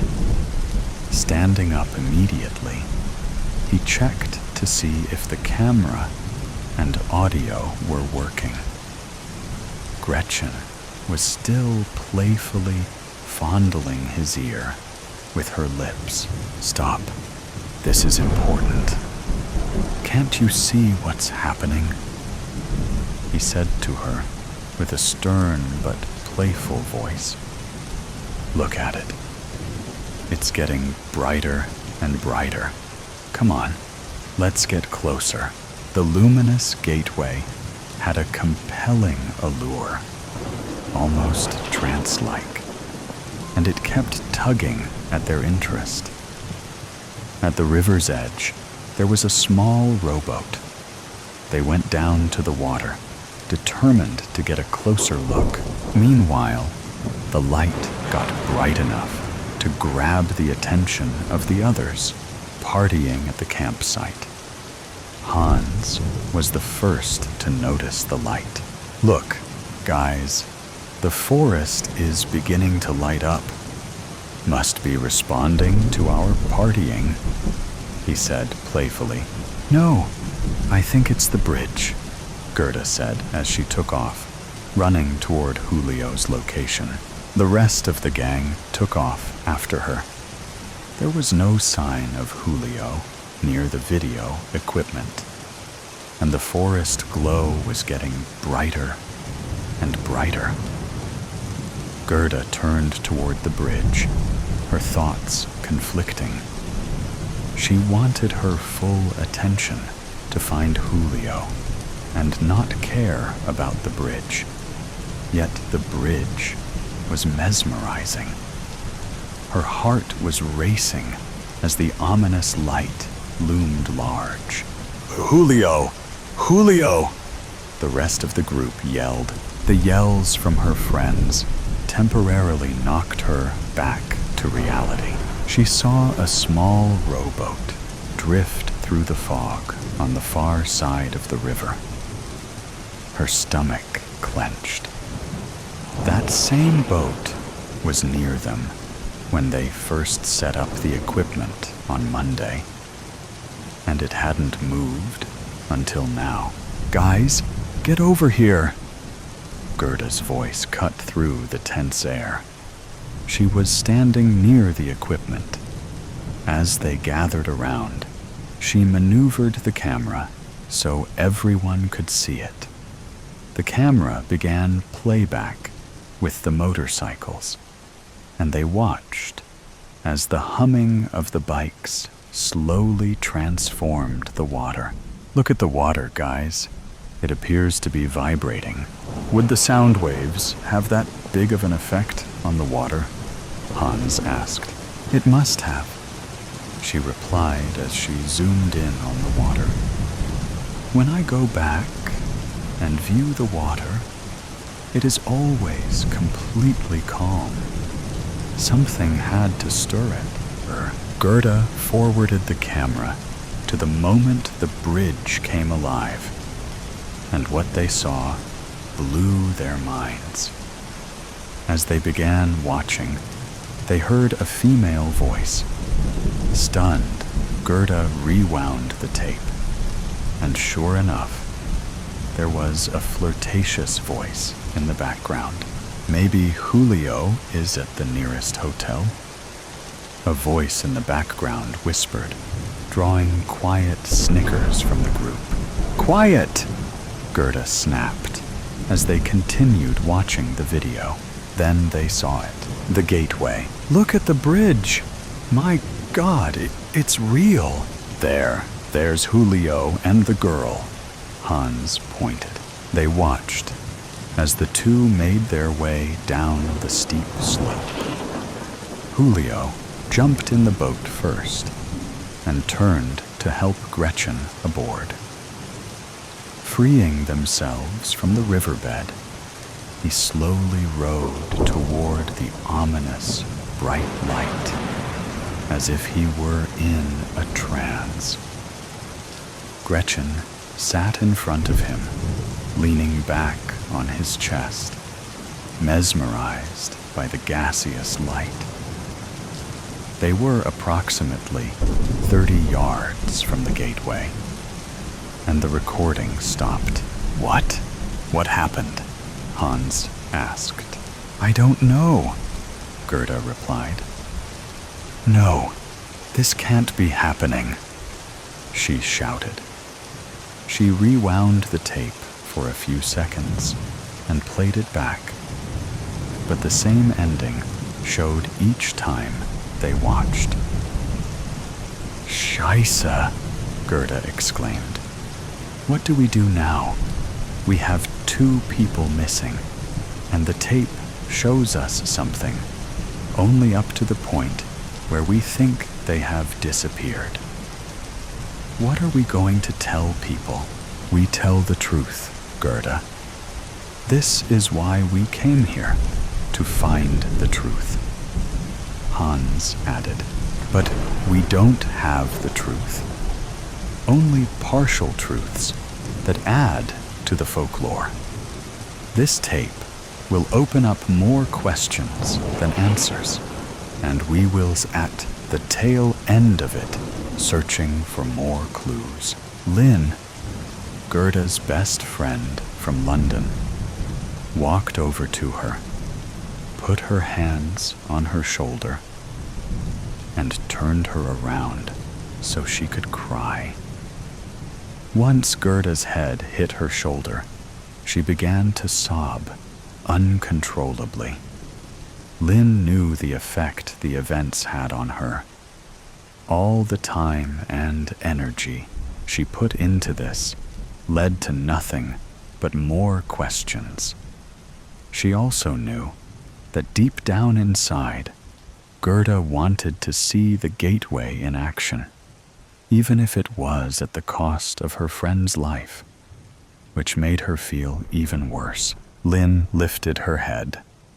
"Hey, don't worry. You do have something far more than you ever had. We all know what happened here. Most of it is on tape. I say we immediately make a copy of this tape, take it to the police, and let them investigate their copy. And we have concrete evidence to examine on our own.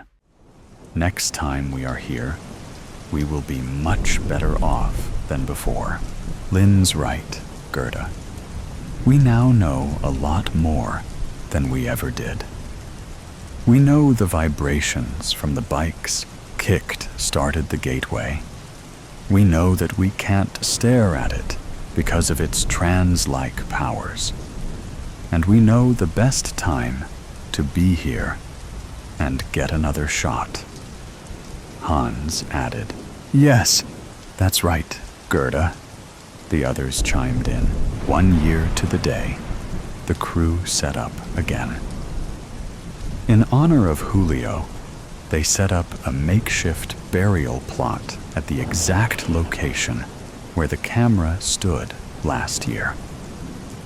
Gerda felt this new location was better. It was on the other side of the lake and had a better view. This time, the crew was on high alert. There was no partying this time.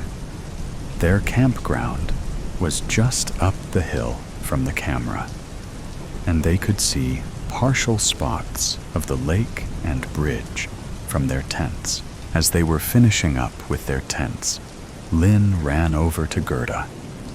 "Look at those two over there, Gerda." She pointed. "No, that can't be." They took off running over the bridge, yelling, "Julio! Julio!" A young man turned around as they approached, staring at them, confused. "Yes, how do you know my name?" "To the person who buys my house. Months ago, I uprooted my entire life and moved across the country with very little plan. My wife left me out of the blue. With no tether, I cashed out my 401k and threw caution to the wind. I drove until I saw snow before deciding to try out the small town life. After nailing down a full-time job and growing tired of life in the town's only hotel, I reached out to a realtor and asked her to show me the house that's been on the market the longest. A fixer-upper was just what I needed. The realtor didn't have much information on the home outside of the basics, but I was sold as soon as I saw it. 3 stories, isolated deep in the woods. What more could a man looking to start over with a project ask for? After closing, I was given a fill folder containing all the important information. With all the standard documents was a handwritten letter from the previous homeowner. The contents of the letter have me questioning if I made the right choice, but I've never been one to turn down a challenge. I have typed the contents of the letter below. To the person who buys my house, congratulations on the purchase of your new home. Or perhaps, should I say, your welcome for your new home. I can only imagine what type of person you may be. A first-time home buyer? A newlywed couple just starting out? A growing family looking for more space? A retiree longing to be away from the hustle and bustle of the city? Or even just an investor looking for rental properties? The possibilities are endless, but no less exciting. Just as exciting as when my late husband and I first purchased the property so many years ago. The tree covering so far off the main road made such a serene setting. We just couldn't picture ourselves living anywhere else. However, all things must come to an end. Such is life. I'm not as young as I once was. My children worried for me out here all alone.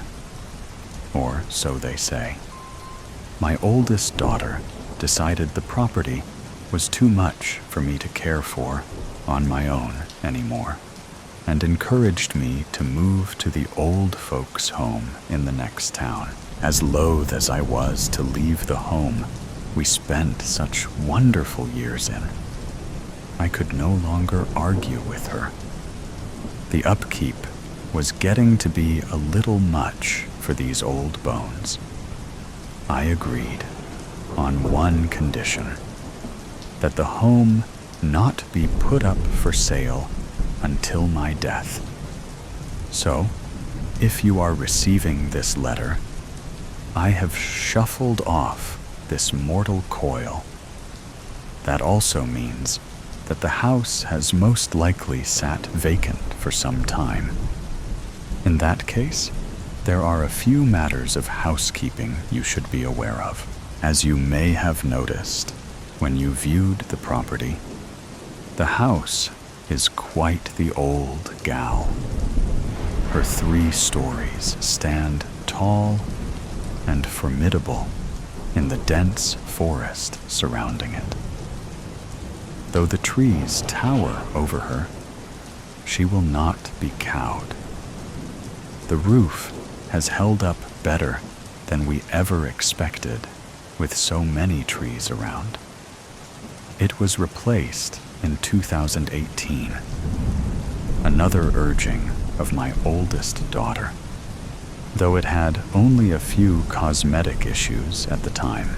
The trees closest to the home are sturdy and hardly ever dare to drop their branches directly on the roof. By the time you move in, it may be time for a fresh coat of paint, though I found the house does prefer to be a light blue with white trim. She likes to stand out amongst the darkness of the forest. I'll never forget the way the old gal gleamed at Christmas time, with string lights shining bright enough to light up the snow all around. Oh, I do hope you have the most wondrous Christmases there. Anyway, I've gotten off track. Yes, the house will require a new coat of paint, and I'm sure you will decorate the inside as you see fit. Before you start to move too much around, be aware that some of the items in the house have been strategically placed. For you to fully understand what a treasure you have just purchased, I feel it is pertinent for me to tell you a little story. My Reginald and I purchased the home fully furnished before any of our children were brought into this world. The first year we lived there was pure bliss. Young and in love, we dedicated almost all of our time to each other. My husband fondly referred to this time as our honeymoon phase. One of our favorite activities was exploring the vast property surrounding us. When the weather did not permit roaming, we explored the home itself, though from the outside it appears as any manor in the woods would. Inside is much to be discovered. During that first year, we enjoyed the convenience of it being fully furnished and move-in ready. But over time, I yearned to decorate, to make the space my own. Reginald, ever the obedient husband, humored me. We started by taking down every painting that hung on the walls, deciding which to keep, which to sell away, and which to simply move to a different area. That is when the first odd discovery was made. Behind a great many of the paintings, there were holes, right in the plaster walls. Some appeared to be methodically cut in perfect squares. Others, as though a fist was punched straight through it. We, of course, decided that those would eventually be covered back up. I piled the painting up in the drawing room and set about cleaning the walls. By the end of the day, I had yet to decide on what exactly to do with them. So I let them lie and went to bed. In the morning, however, they were all hung perfectly back in their spots, as if all my work had never happened. For days, I assumed Reginald had done it, and he assumed I had. We ultimately didn't speak of it until it was too late, when my Reginald started back to work as supervisor of the factory in town. I resumed my endeavor to make the home feel like it was mine. I hated the big rugs scattered all around the place. I've always preferred a nice hardwood floor. No need for carpets that hold all the dirt and hair that's dragged in. The furniture was easy enough to move out of my way, and the rugs all rolled up nicely. I was mighty proud of my hard work until I got a good look at the wood. Large, dark, discolored splotches marred what should have been beautiful hardwood hiding under those ghastly rugs, which I'm sure you've seen. Unfortunately, much like the paintings, the rugs remained. I'd go into more detail, but some of the full truths have been lost to time. But I will tell you, be careful what you look behind or under.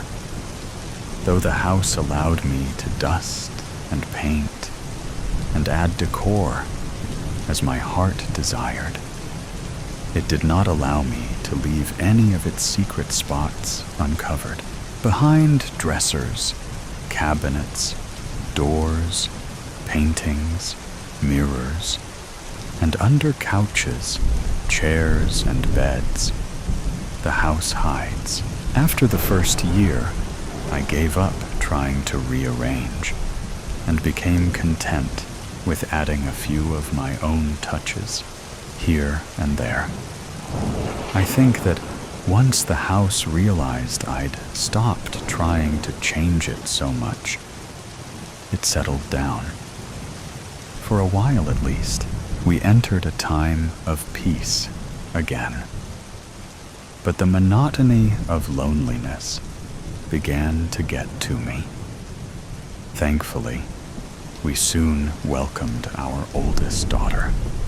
As soon as she arrived, the house awoke with laughter and joy.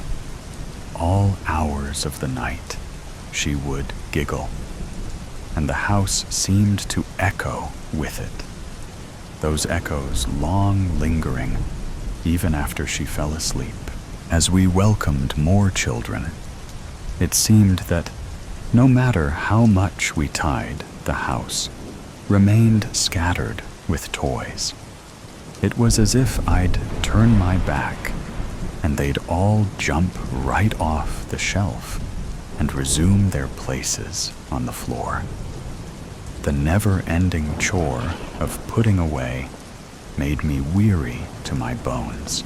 In a stroke of wisdom, my Reginald decided one summer to send the children to my mother's for a week. She lived on the coast, never one for the colder air where we chose to live. We didn't see her often, and the children did love her so. Off they went without a complaint, leaving my love and I alone for the first time in over a decade. We didn't know what to do with ourselves. That first night, it was as if we were newlyweds again. But I won't traumatize you with any of that. We felt so young again, only waking when the sun finally shone through our bedroom window, with no rush to feed the masses. When we finally emerged from our bed a little after noon, we walked into an unexpected scene. Every toy, book, pen, shoe, and piece of sports equipment that belonged to the children had been strewn about the first floor in the most uncivilized manner. There was no question that the house had been perfectly clean the night before. Our first thought was that we'd been burgled, that someone had broken in, thinking we'd all left for the coast. The only problem is, we told no one the children were leaving, and we had no neighbors to have noticed their departure. Regardless, we checked for signs of forced entry on all the doors and windows. Finding nothing, we were forced to believe it was whatever force we had once felt in our home, agitated with us once more. As you've probably ascertained, the house is very particular. We had come to accept not being able to move the furniture or pictures, but were only just realizing that the house did not like many of the new things we'd brought in either. How many times had I picked certain toys up off the floor, only to find them there again in the morning? How many times had I unfairly blamed the children for messes they claimed they knew nothing about? That morning, we saw the truth of the matter, and I knew something had to change. The children didn't deserve my anger or anxiety. They were not to blame. When they returned, I was sure to tell them as much. But before then, we had to find a way to coexist again with the forces in the house. What should have been a week of relaxation and reconnecting became a week of trial and error. On the first day, we tidied the house, putting everything back where we thought everything should go. Each room made perfect. Then we waited for the first item to fall out of place, as if the house was testing us. It took hours for anything to happen that first day. Then it started, slowly at first, giving us time to notice the items that were out of place, time to correct. It seemed to go in order of the things that bothered it the most, or maybe just the longest. The first toy to go was a set of bells we'd gotten when our oldest was small. The set was a popular toy amongst all our babies, with our youngest being nearly 8 at the time.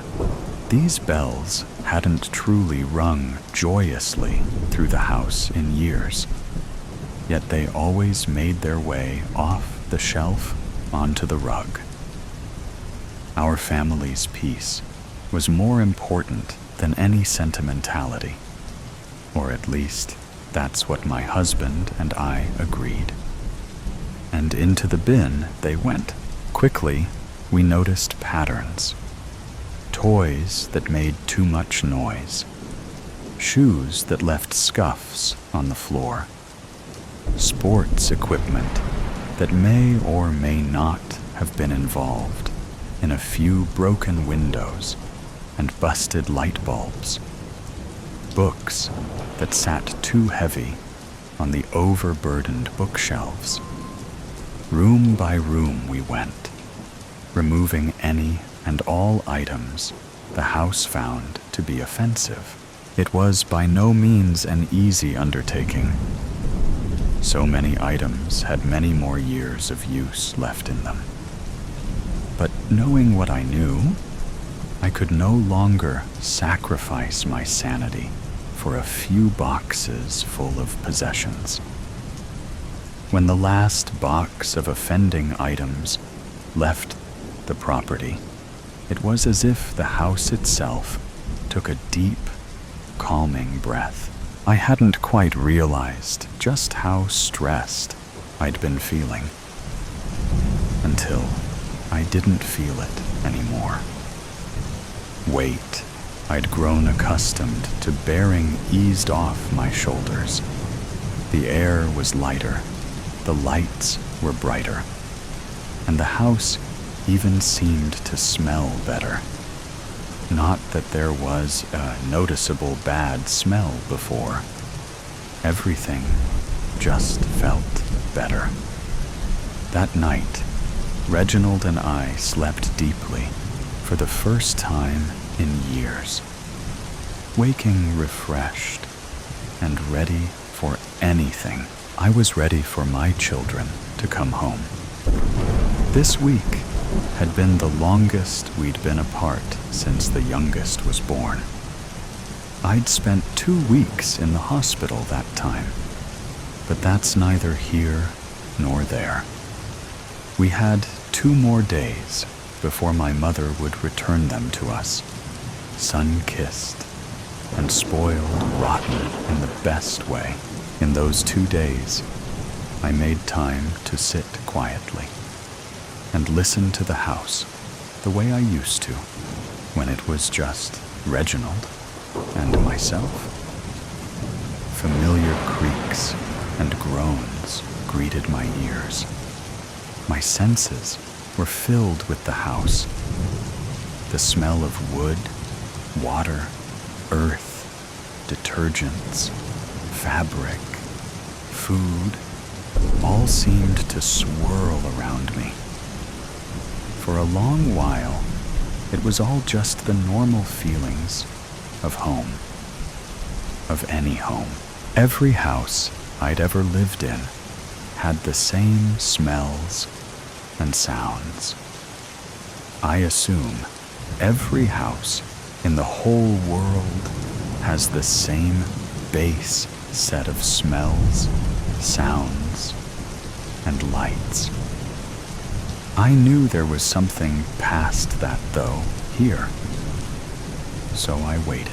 A few months back, I'd read a book on meditation, hoping to help lift some of the stress I'd been buried under. While I waited, I took a few quests from my readings. I methodically relaxed each muscle, starting at my toes and working my way to my head. I felt each breath as it traveled in and out of my lungs. I tried to tune my ears inward to listen to the beating of my heart, attempting to hear the blood rushing through my veins. That's when I finally heard the breathing. It wasn't my own. It was off-beat of mine. Reginald wasn't home. We had no pets, but the slow, deep, steady breaths were just a whisper in my ear. I focused with all my might on the sound, hoping to pinpoint the direction it was coming from. Realization dawned on me. I was all around me, as if I was inside a lung. Then, a heartbeat, slower than my own, reverberated around me. Slowly, I opened my eyes. What I saw changed everything. Ever so lightly, the walls billowed in and out. Ever so slightly, the chandelier above my head rhythmically bobbed, as if contracting, thrumming. Everything in the central family room moved in a steady beat. How many days had we spent in this room? The majority of our lives circulated in this room, where we were most often all together as a family, the way a family room should be used. We often joked that this room was the heart of the house, because there was always so much love here. We were not wrong. This room truly holds the heart of the home. You may think I'm crazy, but I am telling you, here and now, the house is alive. It is not haunted. There are no goblins or ghouls. The house itself is a living, breathing being, a being that I have cared for, just as it has cared for me, for more years than I care to count. You see, my daughter never believed. She did not understand.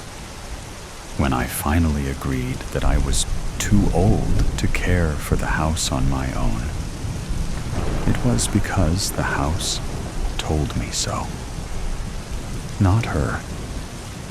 I was growing too old to care for it, and in turn, it could no longer care for me. It needs someone younger, someone to breathe new life into it again. And if you care for it, it will care for you. When tended to properly, it will multiply your life and give you more than you can ever imagine. I do hope Carmen found the right person to take on the challenge. I pray the house does not miss us too terribly much. If you follow the rules, then it should grow to love you, too, I'm sure. With love, Cynthia. Rule 1. Don't move the furniture. Rule 2. Don't leave any holes uncovered. Rule 3. Don't make changes. Only fix things that break. Rule 4. Don't put anything on the mantle in the bedroom. Rule 5. Never throw balls inside. Rule 6. Never scream at your partner inside. On the grounds is fine. Rule 7. Always walk gently. Rule 8. Always lock the doors. Rule 9.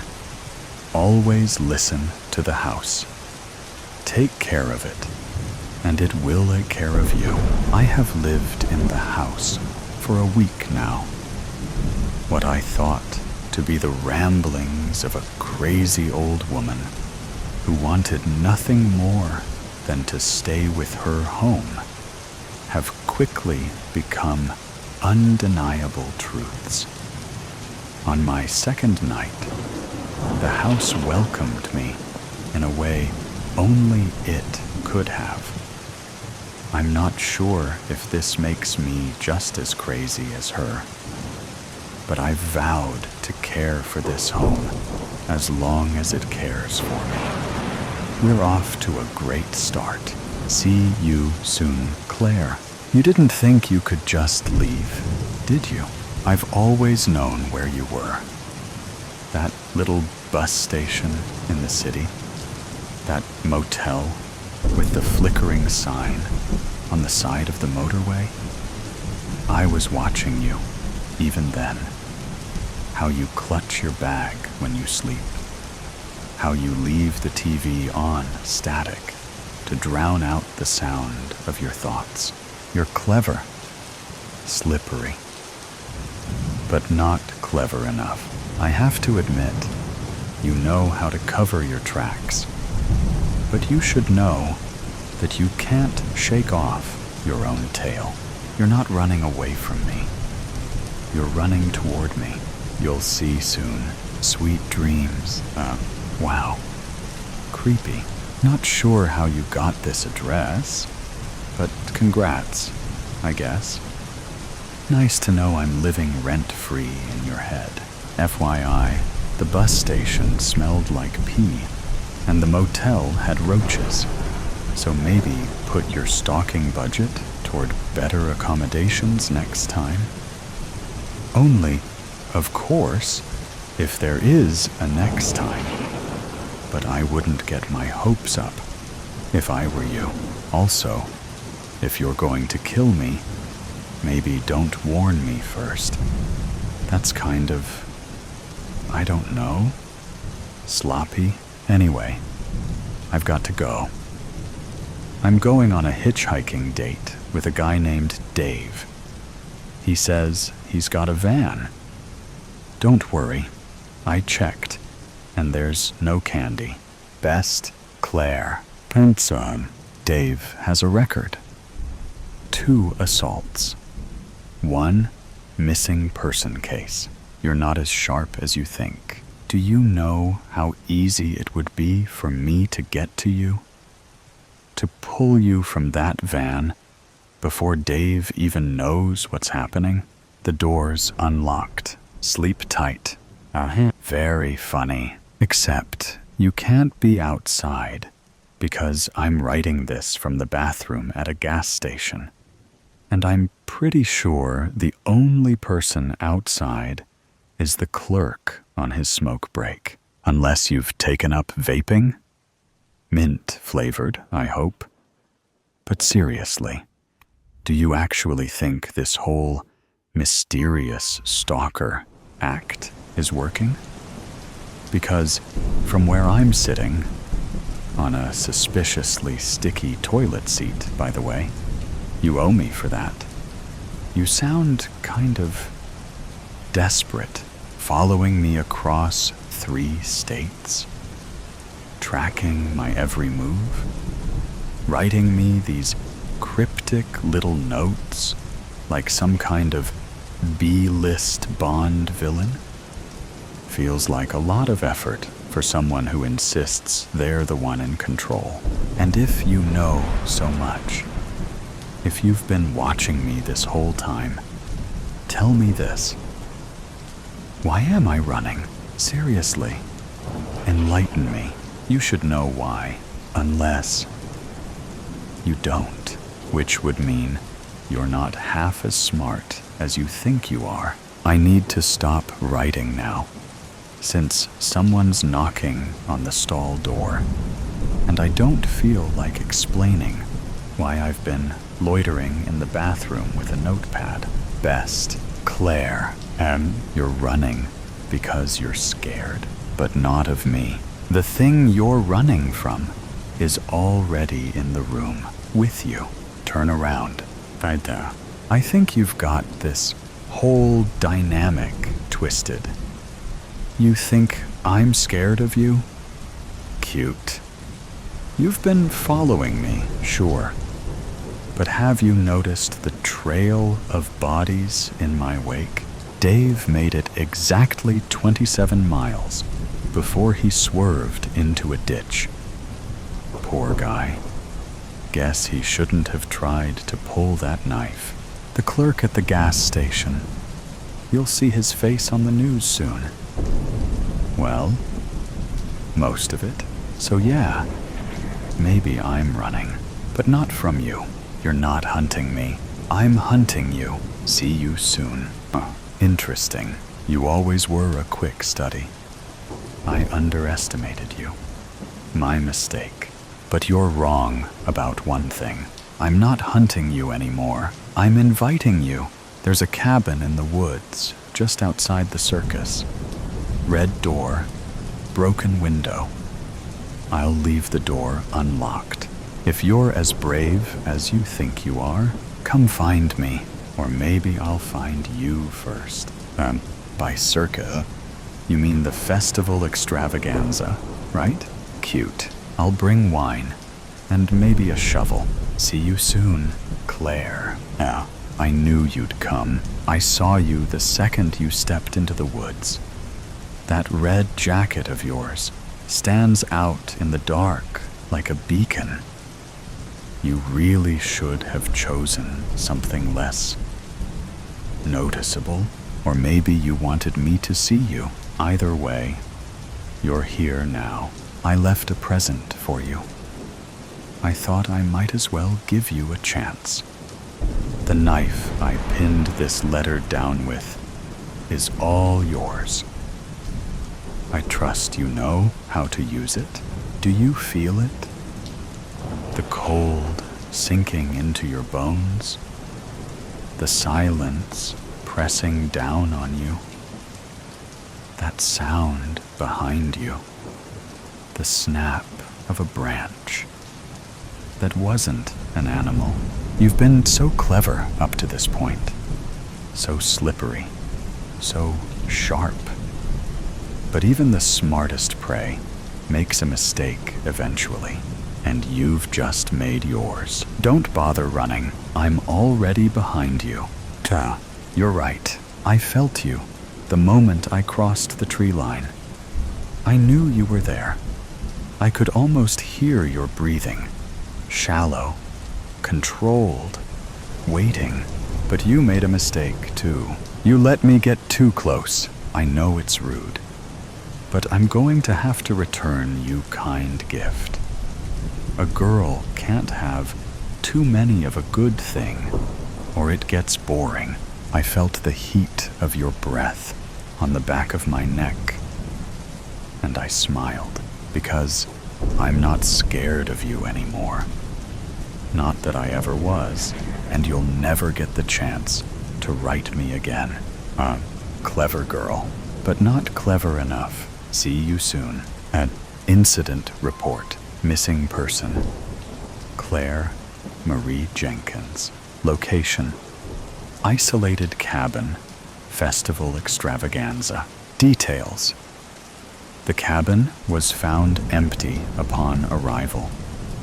Blood splatters were present, but no bodies recovered.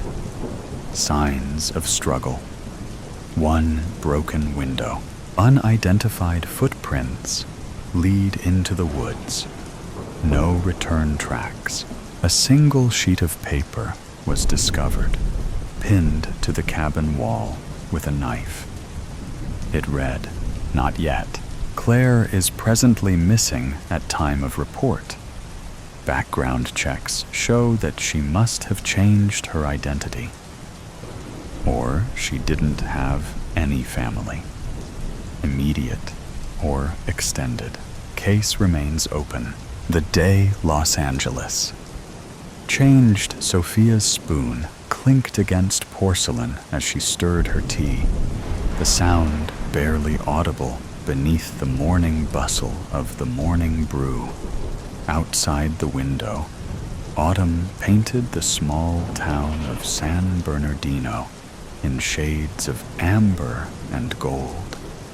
So different from Los Angeles, where even fall seemed reluctant to interrupt the the city's relentless energy. "You're stirring that tea to death," her mother observed, eyes crinkling with gentle humor. "Still not sleeping well?" Sophia looked up, caught in the act. Serenity Williams had always possessed an uncanny ability to read her daughter, even as cancer steadily claimed her strength. Today was a good day. Her mother sat upright without assistance, her silver-streaked hair neatly combed, her smile warm despite the hollowness in her cheeks. "Claire's having nightmares again," Sophia admitted. "And Mark's firm is restructuring, which means longer hours. I'm not sure this was the right time to visit, even for a weekend." Serenity reached across the table, her hand light but steady as it covered Sophia's. "There's never a perfect time for anything important. You're here now. That's what matters." The cafe hummed around them, baristas calling out orders, the espresso machine hissing, customers tapping away at their laptops or scrolling through their phones. On a wall-mounted television, the morning news rolled through its predictable cycle. Political tensions, economic forecasts, celebrity gossip. The scent of fresh coffee and baked goods wrapped around them like a familiar blanket. "Tell me more about Claire's school play," Serenity prompted, taking a careful sip from her cup. "You said she landed the lead role?" Sophia's face brightened. "She's playing Dorothy in The Wizard of Oz. You should see her practicing Somewhere Over the Rainbow around the house. Mark recorded her last rehearsal. I can show you." Her words trailed off as the cafe's television caught her attention. The news had switched to a traffic helicopter shot over Los Angeles. A routine segment showing the morning gridlock. The reporter's voice carried over footage of the 405 freeway, mentioning construction delays near Westwood, where Mark worked. Expect those delays to continue through the afternoon rush hour. Alternative routes are advised for. The screen flashed white. For a fraction of a second, Sophia thought it was a technical glitch. Then the blinding light resolved into something else, as two massive fireballs erupted over the Los Angeles skyline, twin terrifying mushroom clouds climbing into the atmosphere. The helicopter camera jolted violently, the image spinning as the reporter's voice cut off mid-sentence, static. Then, blackness. The morning brew fell silent. Every conversation halted mid-word. Every movement suspended. For 3 long seconds, no one breathed. Sophia felt the world contract to a pinpoint. Sophia let slip a tiny gasp. Her coffee cup slipped from nerveless fingers, shattering against the floor. But she couldn't hear it. All she could see was that burning flower blossoming over her home, over Mark, over Claire. "Sophia," her mother's voice seemed to come from miles away. "Sophia, look at me." Sophia couldn't move, couldn't blink. At a loss for words, her body had turned to stone while her mind screamed. Around them, The stunned silence fractured.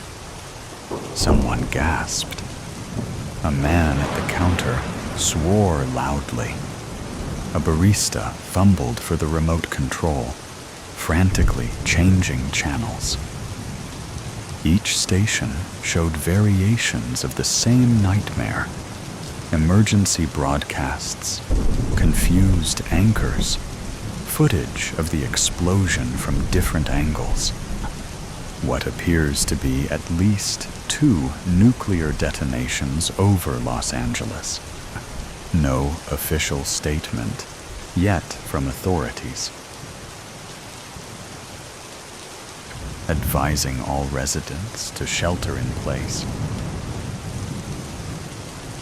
Sophia's phone vibrated in her pocket. Her heart leapt. Mark? Claire? But when she pulled it out with trembling fingers, the screen displayed only an emergency alert. National emergency declared. Shelter in place. Await further instructions. She stared at the message, its cold, bureaucratic tone at odds with the catastrophe unfolding. Desperately, she tried calling Mark's number. Nothing. She tried Claire's phone. Nothing again. Each attempt met with the same automated message. All circuits are currently busy. Please try your call again later. That sterile, mechanical voice seemed to mock her panic. All circuits busy. As if this were just another holiday, with too many calls being placed at once. As if her world hadn't just collapsed into ash. Around them, the cafe erupted into chaos. People scrambled for phones, for exits, for any semblance of control. A businessman shouted into his dead cell about evacuations. A college student sobbed openly into her hands. The barista continued flipping channels frantically, as if one might suddenly offer reassurance. Is it just LA? Someone demanded. Are there other cities? My sister's in San Diego, a woman cried. She's not answering. The terrorists might have finally developed a nuke. No, it's gotta be an accident. Nuclear war, man. The Chinese, the Russians. Outside, ancient, long disused air raid sirens began to wail. Through the window, Sophia could see people rushing down the sidewalks, some toward their cars, others seemingly without direction. A police cruiser sped past, lights flashing. Sophia's thoughts whirled like debris in a tornado. Mark and Claire, 12 miles from downtown Los Angeles.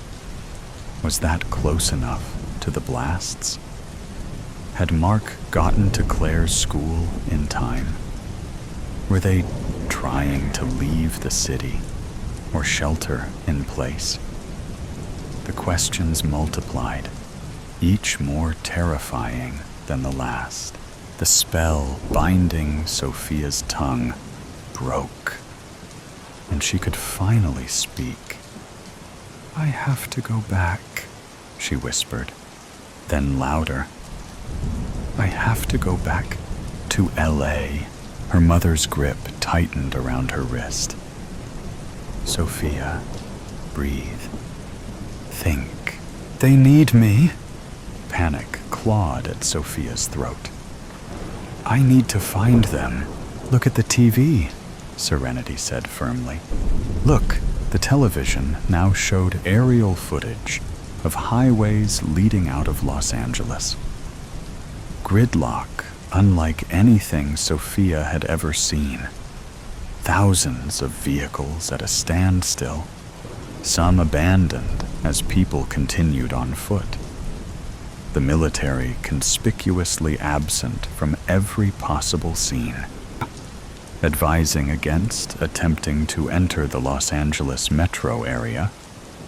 Radiation concerns as far as 40 miles from the blast sites. National Guard has been activated. Sophia's phone buzzed again with the same emergency alert. National emergency declared. Shelter in place. Await further instructions. I can't just sit here, Sophia hissed, tears finally breaking through her shock. Mom, I can't. Serenity pulled herself up straighter, summoning strength that shouldn't have been possible in her frail body. When she spoke, her voice cut through the cafe's panic with surprising authority. Listen to me, Sophia Ayala Williams. Your fear wants you to run, but running blind is how people get killed in disasters. She took Sophia's trembling hands in hers. Breathe first, think second, act third. You taught Claire that, remember? When she gets overwhelmed, the mention of her daughter's name sent fresh pain through Sophia's chest. But she forced herself to inhale deeply. Once, twice. Her mother's eyes held hers, anchoring her to the moment.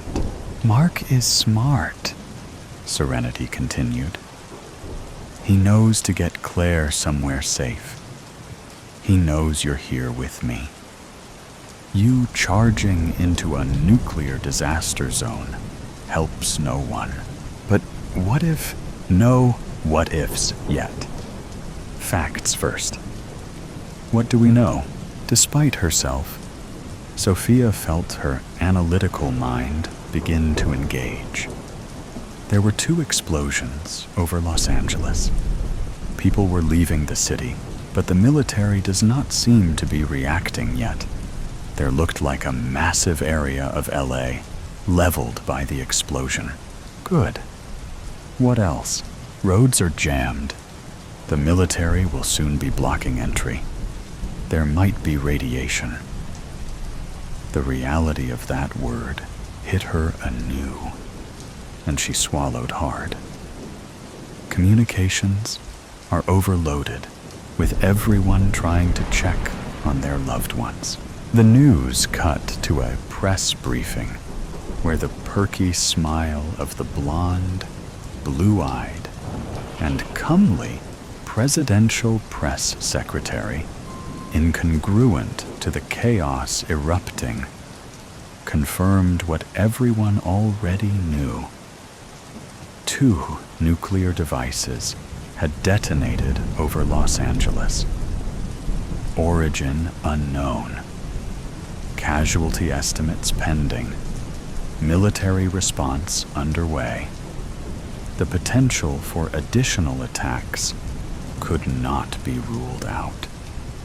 And does everyone like my new lip gloss? The press secretary asked. I can't just wait here, Sophia whispered. I can't. Serenity studied her daughter's face. No, you can't. But you need a plan, not panic, for the next hour as the world unraveled around them. Sophia and her mother remained at their table. The cafe transformed into an impromptu crisis center for the customers. The owner turned up the television volume, distributed free coffee, and allowed people to charge phones on every available outlet. Information trickled in. The blasts had occurred over downtown Los Angeles. Early estimates suggested the devices were relatively small by nuclear standards. Tactical nukes, like the RSM-56 Bulava, rather than strategic nuclear weapons. But devastating nonetheless. Sophia tried every communication method she could think of. Calls, texts, emails, and social media messages. Most failed, but occasionally a text would go through, only to receive no response. She left voice messages that grew increasingly desperate. "I'm coming to find you. Wait for me. I love you both." Outside, the town of San Bernardino transformed. Police directed traffic at intersections. Lines formed at gas stations. The grocery store across the street was mobbed. People hugged strangers or argued violently about what to do next. And through it all, Serenity remained calm, her presence a counterweight to the mounting hysteria. She helped Sophia gather information, separating facts from rumors, while conserving her limited energy. "The radiation reports are mixed," Sophia noted, scanning emergency updates on her tablet. "Some areas might be relatively safe, especially with proper precautions. And Mark knows this," Serenity reminded her. "He'll get Claire to safety if he can." If he can. The words hung between them, unaddressed. By mid-afternoon, Sophia had made her decision. She would return to Los Angeles, not in blind panic, but with purpose and preparation. Her mother didn't try to dissuade her. She recognized the determination in her daughter's eyes. "I'll be back for you," Sophia promised, as she prepared to leave. "Once I find them, we'll all come back here." Serenity smiled sadly.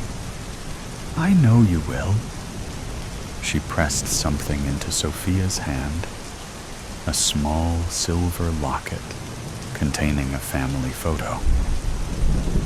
For luck, the drive that should have taken over an hour stretched before Sophia like an impossible gauntlet. Roads would be clogged. Gas might be scarce. And at the end waited either reunion or devastation. "I love you, Mom," she whispered, embracing Serenity carefully, conscious of her fragility. "Find them," Serenity replied simply. "Be smart. Be safe." As Sophia's car pulled away from the morning brew, Serenity Williams watched from the window. Sophia touched her fingers to the glass in silent farewell, praying that her mother, Serenity, and her daughter, Claire, would forgive her for the choice she'd been forced to make today. Between the mother who was dying and the family who might already be gone. The afternoon shadows grew long as Sophia's car raced along the westbound interstate back to Los Angeles. The main highways heading east had quickly become impassable, choked with the vehicles of fleeing civilians.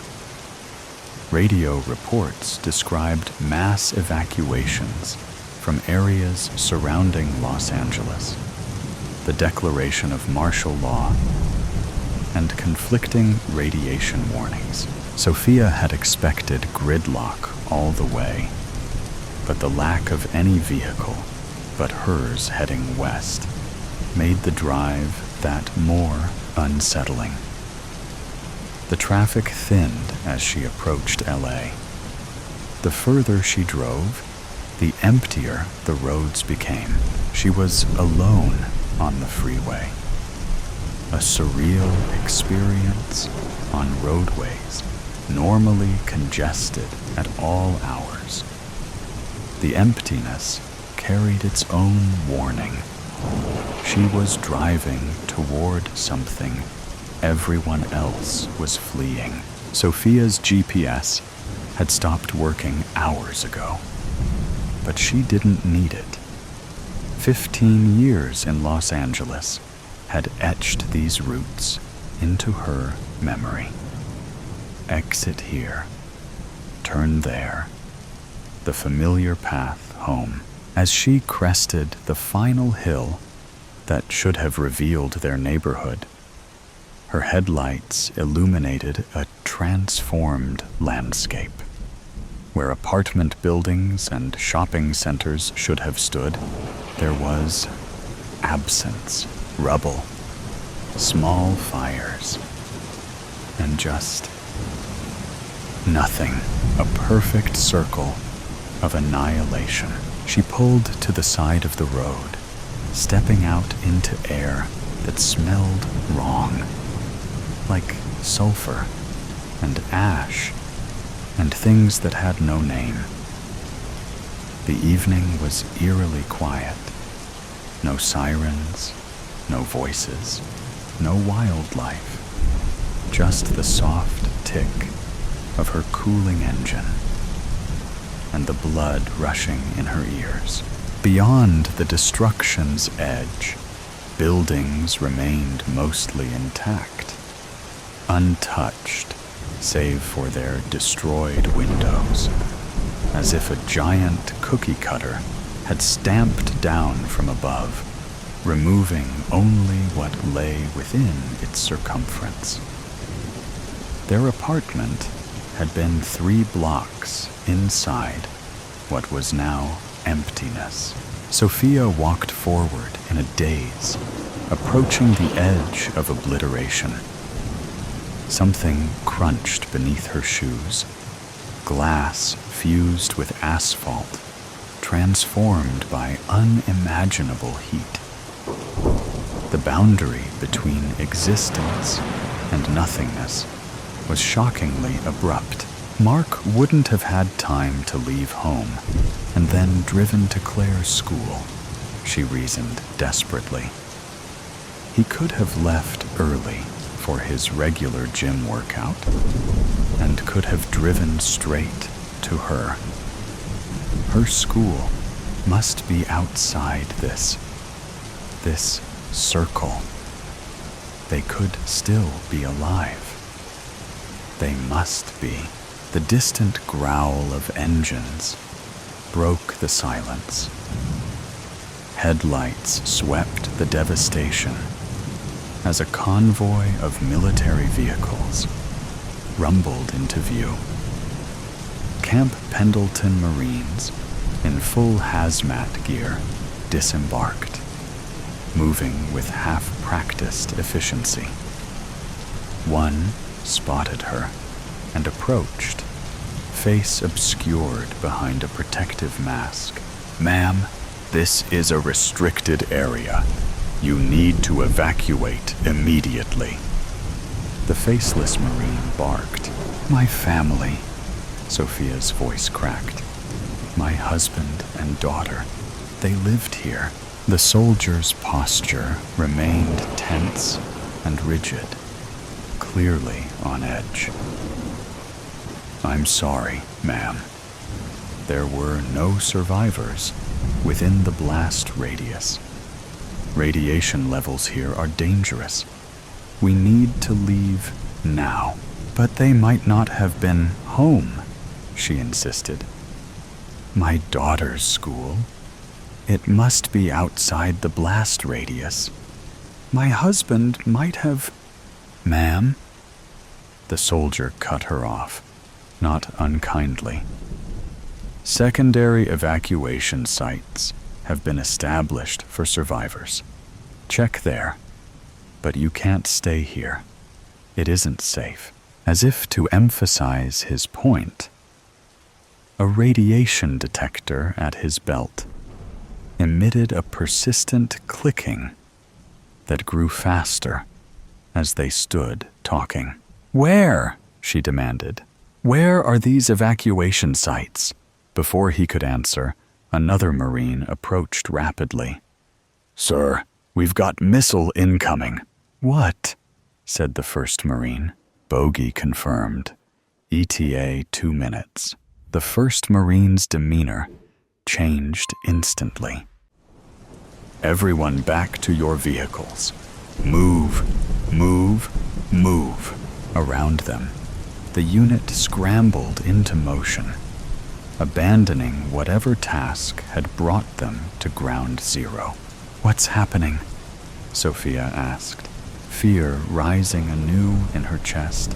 The Marine gripped her arm. "Another missile, headed right for us. We need to go, now." "Another?" The words died in her throat as understanding dawned. This wasn't over. "Now," the soldier urged. "Get in your car and drive east as fast as you can. Don't stop until you're at least 50 miles out." Sophia stumbled back toward her vehicle, moving on autopilot. As she reached for the door handle, some instinct made her look up. There, cutting across the darkening evening sky, was a thin, white line, like a shooting star, moving in slow motion. But unlike a shooting star, it wasn't arcing away. It was descending, the third, markedly larger missile coming to finish what the first two had started. Sophia stood frozen, again at a loss for words, with her hand still extended toward her car door. The Marine shouted something at her, but his words were lost in the strange silence that had enveloped her consciousness. She watched the white line grow brighter and tracked its inevitable path toward the ruined city, toward her.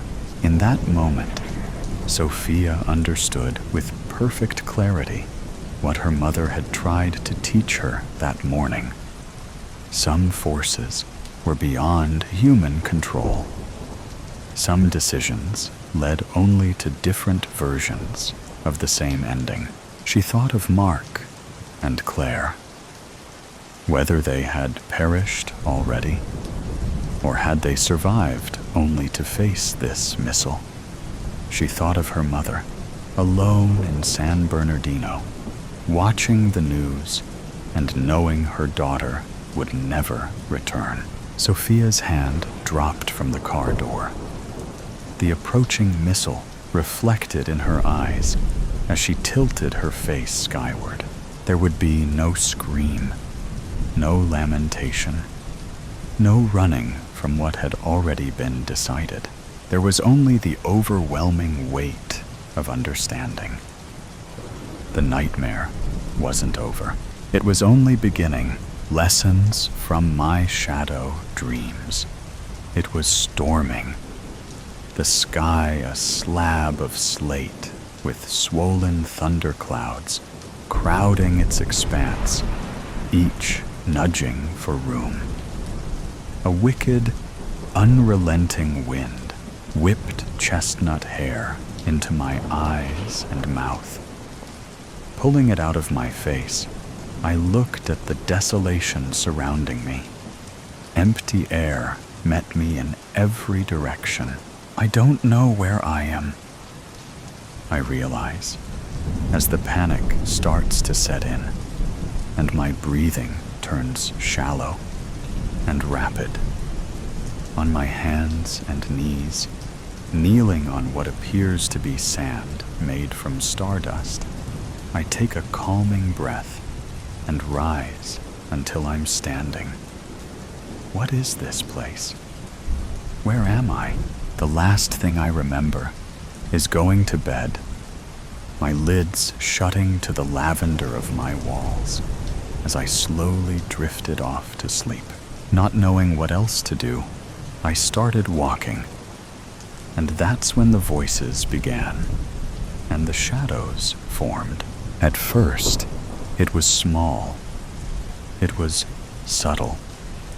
A whisper here, a mutter there, voices that got louder as I trudged on. I struggled against the wind, hugging my arms to myself, each hand gripping an elbow until my knuckles turned white as chalk.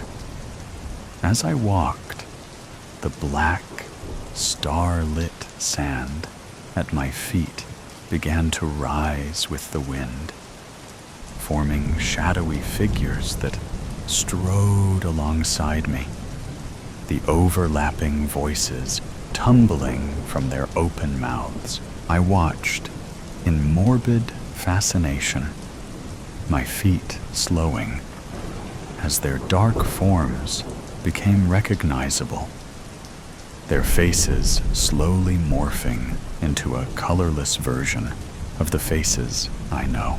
On my right was my mother, a horrendous, nightmare version of my mother, her blue eyes dark as coal, and her face twisted with malice.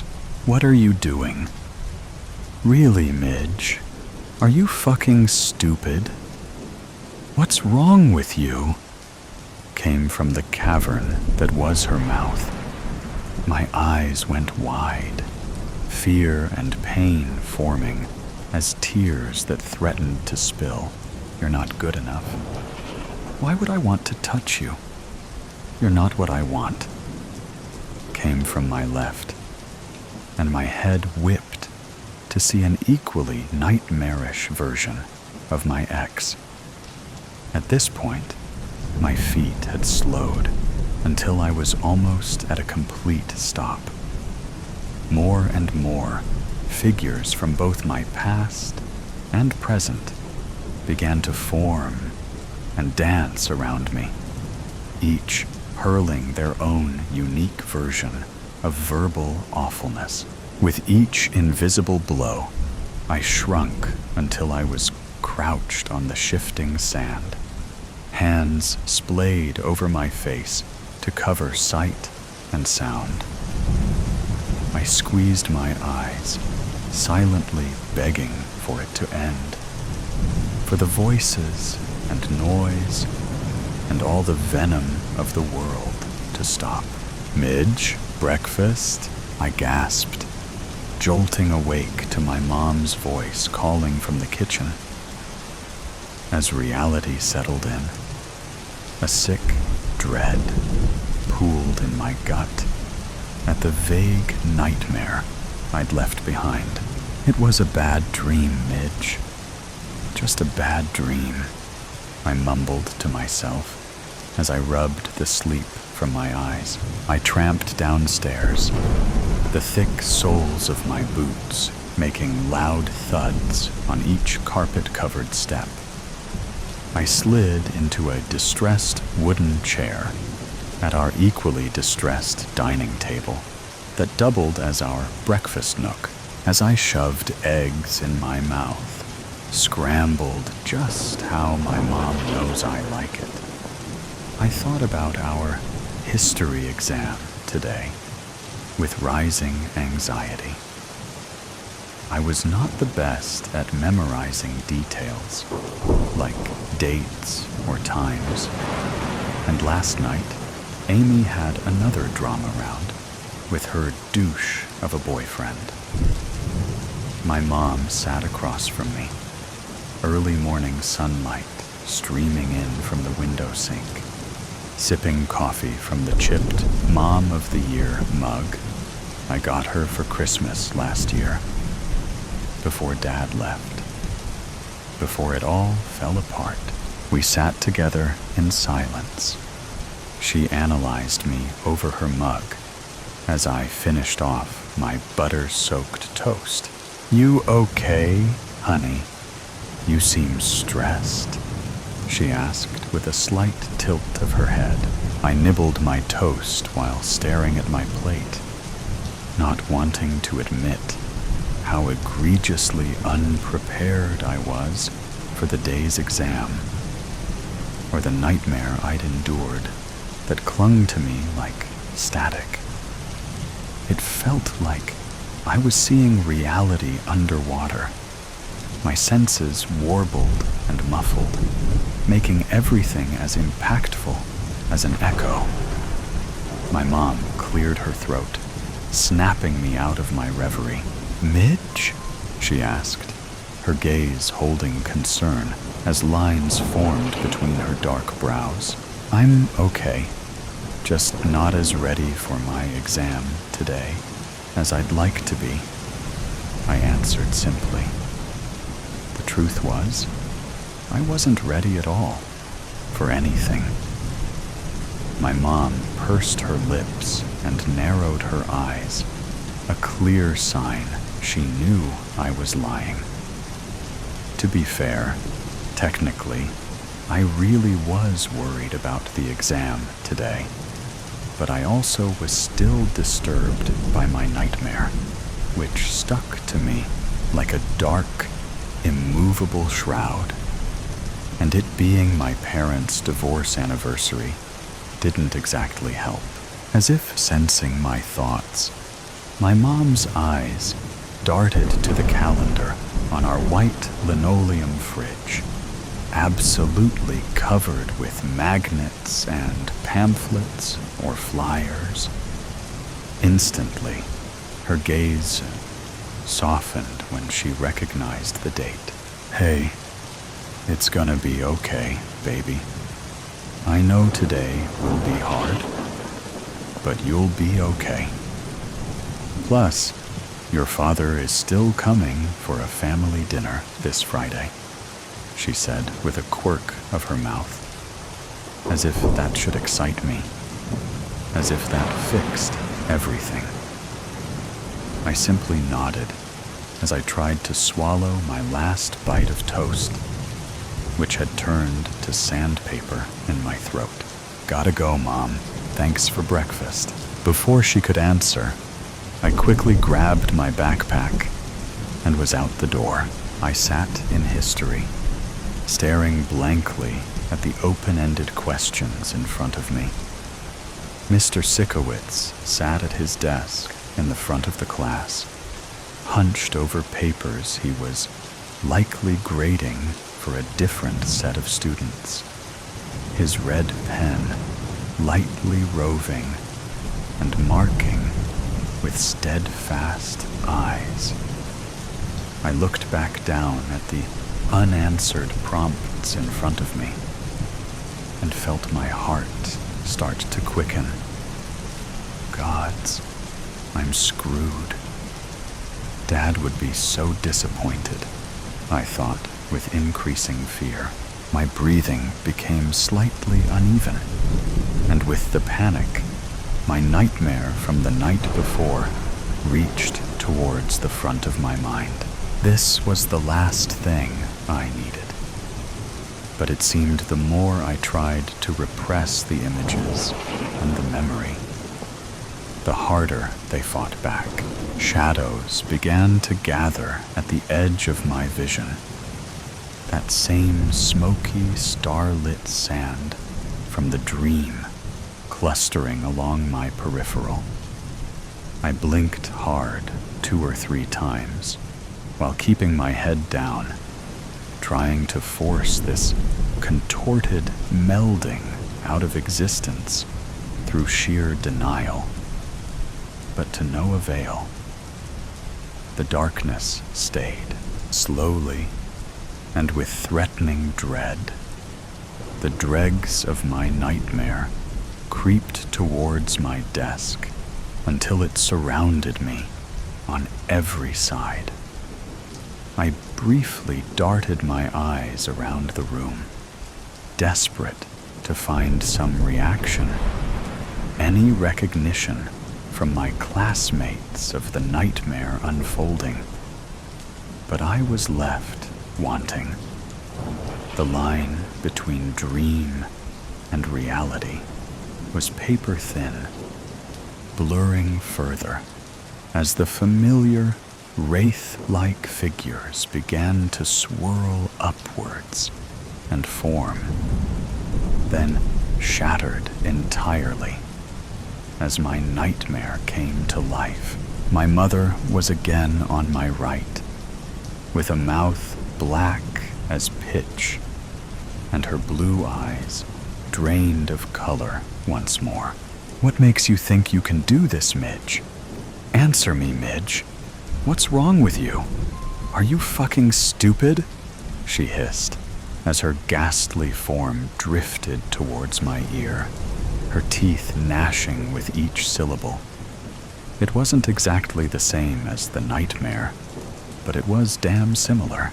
Now my father, in his trademark suit and tie, took shape in front of me, causing me to flick my gaze upwards. Looking was a mistake. His usually coiffed hair laid limply on his head.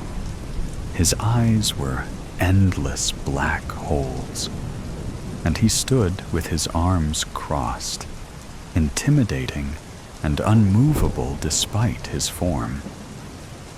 His slightly transparent clothes were rumpled and worn, which wasn't like him at all, and he looked at me with a face of disgust and hatred as I'd never known. At least, not from him. "Grow up, Midge.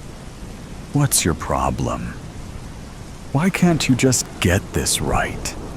he shouted, somehow slamming his not-so-solid hand on my desk, causing me to jump to my feet with a yelp, my chair making a loud crash as collateral. "Ms. Sloan, can I help you with something?" My head whipped over to Mr. Sikowitz, and just like that, as I met his dark brown eyes, the spell was broken. I looked around and realized that the echo of my nightmare had vanished, and all eyes were on me, as if deciding if they needed to grab the straitjacket now or later. I audibly swallowed. No, sorry, Mr. Sikowitz," I said, as I haphazardly righted my chair off the ground and sat while keeping my head and eyes firmly down, my dark hair creating a curtain on either side of my pallid face. The rest of the day passed in an anxiety-filled blur. At every turn and every corner, I looked for the shadows, waited for the starlit sand to reappear and inch along the edge of my vision, anticipating the god-awful convergence of my nightmare and reality. But it never did. I stared out the bus window on the way home, watching the rain spatter the glass in large, heavy drops. "Hi, honey," my mom hollered from the kitchen when she heard me walk through the door, her voice warm and rich over the cold I felt in my bones, like a homespun blanket. Our house was a pretty open floor plan, with the kitchen slightly sectioned off, but having two large archways on either end of its L-shaped design. I watched her through this opening for a moment, trying to reconcile the nightmare version of her I saw at school with the flesh and blood in front of me.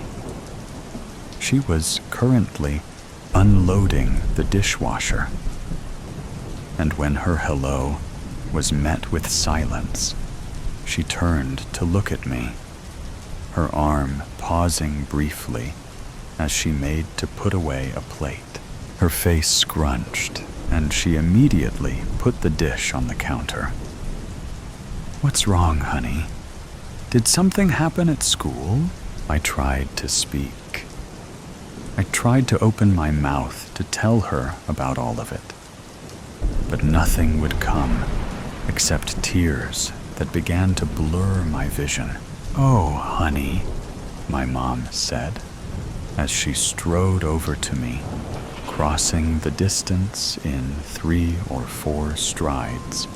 Due to her unfairly long legs, I let her hug me, soaked up the feeling of being wrapped in her arms, and for a solid couple of minutes, we stood in the entryway like that. I reveled in her warmth, the sensation of her solid arms around me, and memorized every detail that made her real. Keeping contact with a hand on my shoulder, she guided me to the couch where we sat, knees angled towards each other. "Honey, what is it?" she asked. I looked at her, and at first I could only stutter. As I struggled to form coherent words, I felt my anxiety and panic start to rise. The shadows were at the edge of my vision again, causing my breathing to turn rapid and shallow. "Honey?" my mom asked, leaning closer.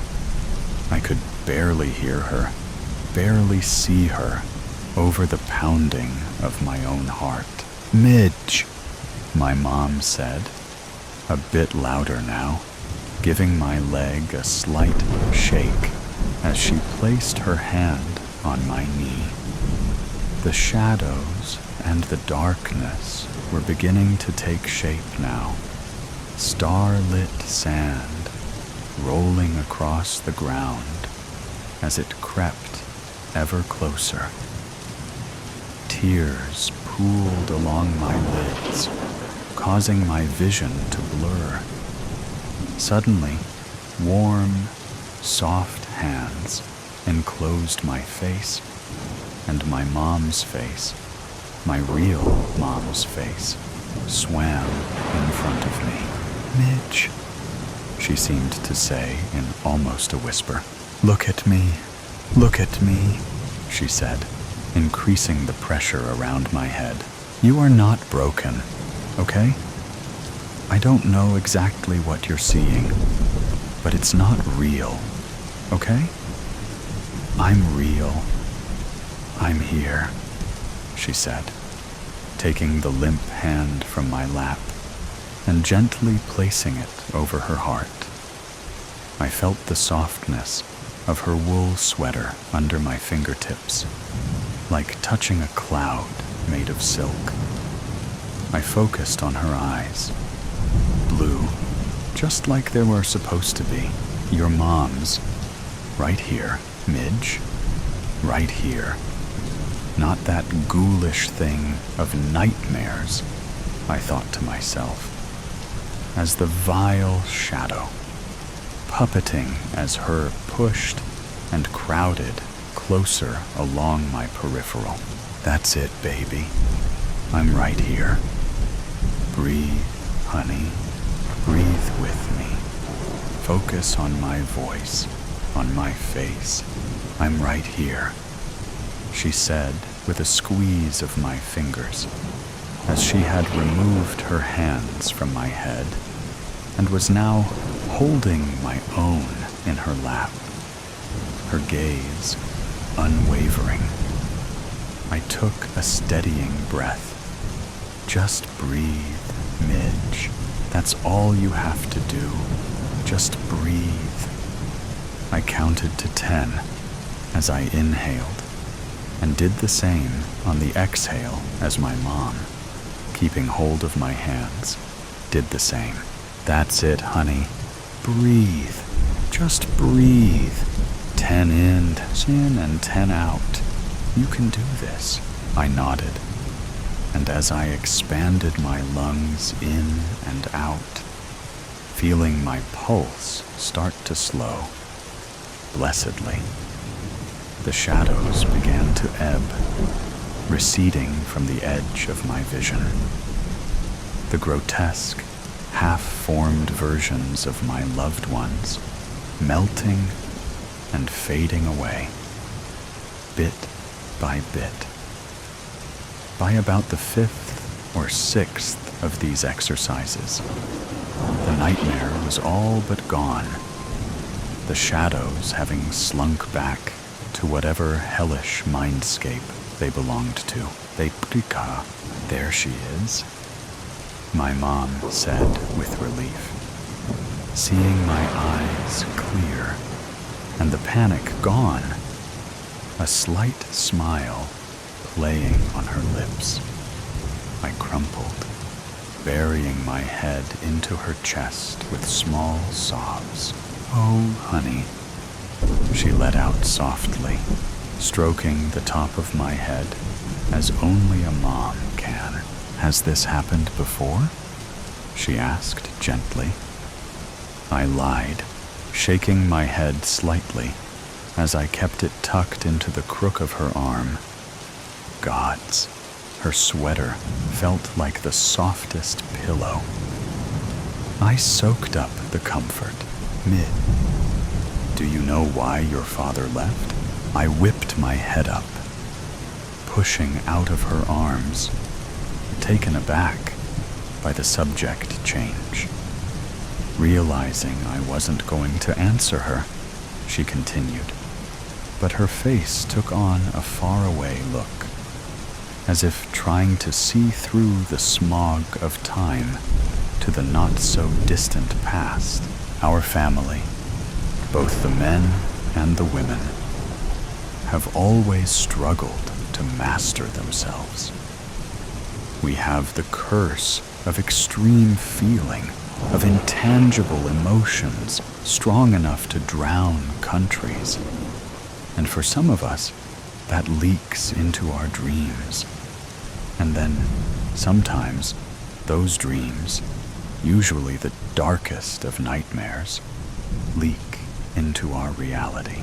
She shifted her focus back to me and asked with a tilt of her head, "Do you understand what I'm saying, Midge?" "No, not really," I mumbled, swallowing and tucking a loose strand of hair behind my ear.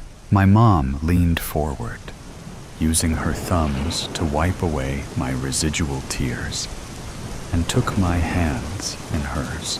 "Honey, what were you feeling? What did you see?" she asked, her blue eyes piercing. I don't know," I said, avoiding her gaze. "I was sitting in class, trying to take my test, and, well, I wasn't sure of some answers. And then I was thinking about Dad, and I panicked. Then the nightmare started. But no one else could see it, just me." At this, I raised my head to look at her with wide eyes, searching for answers or preparing for a straitjacket, whichever came first. My mom pursed her lips, seeming to debate how much she should or shouldn't say. I saw the moment she decided to bear all, clear as day. "Honey, you were experiencing a moment of extreme emotion, of anxiety and fear, maybe panic. And sometimes those things can make us forget who we are, or even where we are. For the few in our family who have a very special heart, our emotions can cause our worst fears or worst anxieties to come to life. It usually takes an extreme or traumatic event. And given today's date," she trailed off, her eyes going distant again. After a moment, with a shake of her head, she returned her attention to me. She made to speak, but I stopped her before she could get a word out. "What happened with Dad?" I asked. My mom silently opened and closed her mouth, clearly struggling with what to say or how to say it. "When it happened to me while I was with your father, he thought I had gone half mad. Mine was a nightmare too, a wretched one that had me crouched in the corner like a rabid animal. Once we learned of our family history and what some of us have to deal with, he decided he didn't want to stay with someone who couldn't trust her own emotions, her own feelings, whose reality and dreams tended to mix and meld until they were one and the same." My mom's voice got progressively softer as she spoke, until it was barely above a mere whisper. "I'm so sorry, Mom," I said, taking hold of her hands and squeezing her palms. "That's all right, sweetie," she responded with a grimace, tucking another strand of chocolate brown hair behind my ear. "You know why?" Her eyes twinkled mischievously. My brow scrunched as I tried to find anything good in what had so far transpired, or what I'd been told. "Because," my mom said, clearly seeing I was coming up empty, "it's not just the bad dreams our hearts can bring to life." She smiled, placing a hand upon my cheek, rubbing small circles against my skin with her thumb. "It's the good ones, too. Santa. The hitman.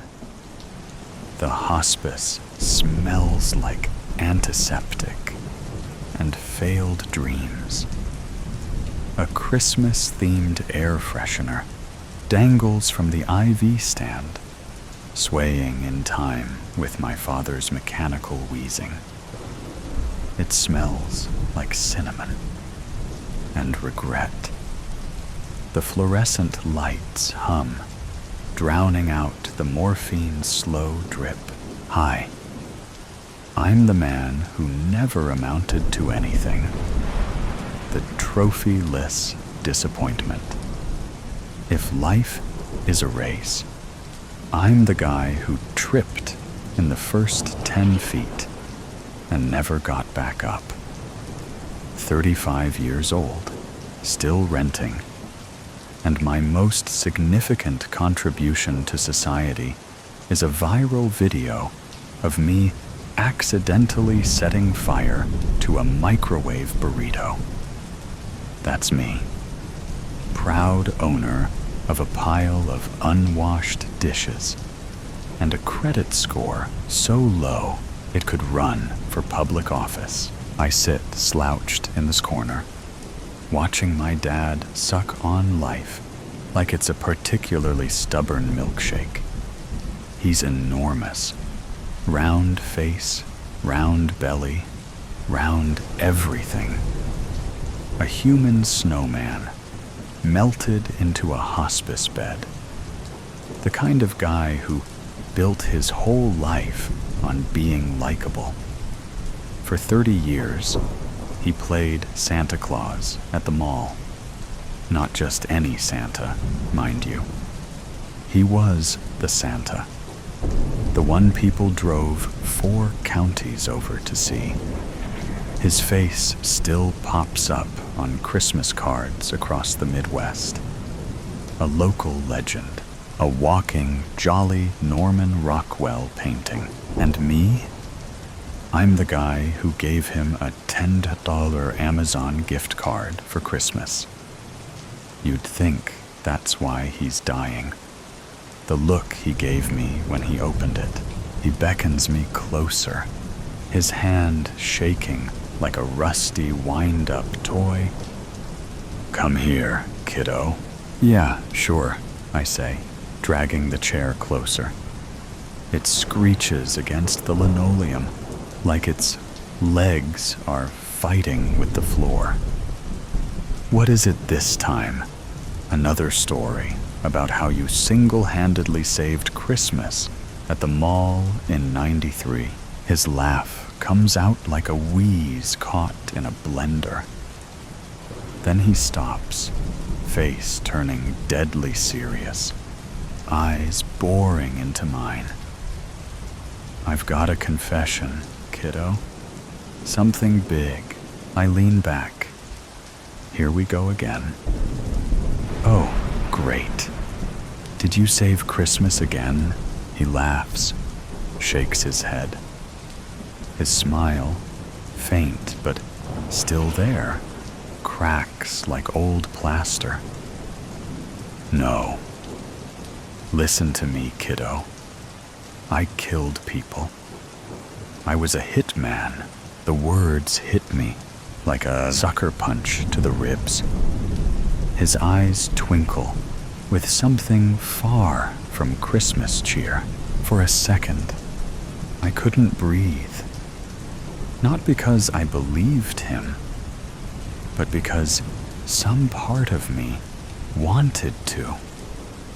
Like, even in death, Dad had to be bigger than life. Then the ridiculousness hit me, and I laughed. Hard. Too hard. "Jesus, Dad, did the morphine knock your last screw loose? You don't think a guy with fake snow in his eyebrows could carry out a clean kill? Do you?" Dad's grin spreads like butter on burnt toast, his cheeks wobbling like he's auditioning for Jell-O's next ad campaign. I stare. Words feel stuck somewhere between my brain and my tongue, like traffic on the I-5 during rush hour. I've got a list of things I never expected to hear from my father. "I love you. I'm proud of you. There's a secret trust fund hidden in the walls. But this takes the cake, and then assassinates the baker." "You're messing with me," I finally manage. Is this one of those morphine fever dreams? Should I call the nurse? Blink once for yes. Dad coughs out a laugh, deep and phlegmy, shaking his head. No joke. I was good at it too. Seasonal work was the perfect cover. Everyone sees Santa as a big, harmless teddy bear. No one suspects Santa Claus of carrying a 9mm Glock. I blink. Hard. He's lost it. The man's gone off the deep end, dragged the Christmas tree, the reindeer, and the inflatable snowman with him. "I had a code," he says, his voice dropping to a low rasp, like he's auditioning for The Godfather. Never moms, never kids, and no one who liked Christmas. I rub my temples. "So you're telling me all those business trips to Reno weren't about fixing mall contracts?" "Nope." He pops the P like he's proud. "They were about fixing people. Your old man was a regular Mr. Clean. And you expect me to believe this?" He leans forward, a Herculean effort given his state. "Remember the upstairs neighbor at our old place?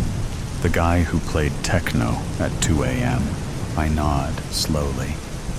stomach sinking. You said he moved. I moved him. His grin widens. To a landfill. Permanently. You're not serious, I whisper, but my voice cracks. Oh God, he's serious. Go to my apartment and look for a box labeled Santa's Naughty List. Top shelf of my closet. See for yourself. I'm halfway to the door when the heart monitor gives up. The line going flat, like it's tired of pretending he had time left. Dad's apartment is a shrine to Christmas. Not the classy Pottery Barn kind of Christmas. This is the Walmart on clearance kind. Everywhere you look, there's a red and green assault on the senses. Tinsel dangles like garish cobwebs. A nutcracker army lines the windowsill, their paint chipped like they've been through a war. Fake snow dusts every surface, not sprinkled, but dumped, like he'd been trying to recreate a blizzard indoors. I kick a pile of it near the couch. It puffs up, glittering. The closet, though, that's where things get creepy. Rows of Santa suits hang in perfect order, sorted by decade.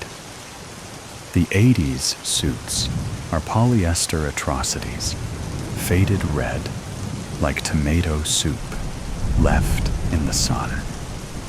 The newer ones are lush, rich velvets. There's even a Santa pimp cane leaning in the corner. Because, of course, there is. And the smell? That weird mothball meets candy cane funk. It clings to your clothes, gets in your hair. I'd need 3 showers and a priest to feel clean again. That's when I see it. A box on the top shelf, labeled in Sharpie, Santa's Naughty List. My stomach drops. No way that this is real. No way. The box creaks as I pull it down. Years of dust exploding in my face. Inside, the first thing I see is a pair of cracked glasses. Thick, Coke bottle lenses, scratched to hell. Still smeared with something. A fingerprint, maybe. Or worse. Intrigued, I pick them up gingerly, like they might bite. It had a Christmas gift tag hanging from it, reading, "The neighbor who played ABBA on repeat." Next, there's a gold wedding ring, heavy, engraved with "Forever Denise." This one has tag dangling from it that reads, "Hired by Denise to take care of her abusive, cheating husband." She gave me fresh baked cookies, still warm from the oven, too. The box bulged with trophies, Christmas tags swinging off them like tiny glittery alibis. At the bottom, a mall Santa hat. Its white fur trim stiff and crusted with something dark brown. Blood? Hot chocolate? Both? My hand hovers over it, like touching. It might connect me to him, but I jerk back. My heart pounds in my ears. This is insane. This is nuts. This is impressive. Turns out, Dad wasn't just a professional at making kids smile. He was a professional at making people disappear. The thing about secrets is they're sticky.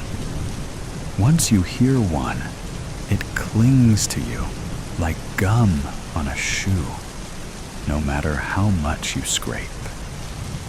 Dad's confession isn't just sticking, it's metastasizing.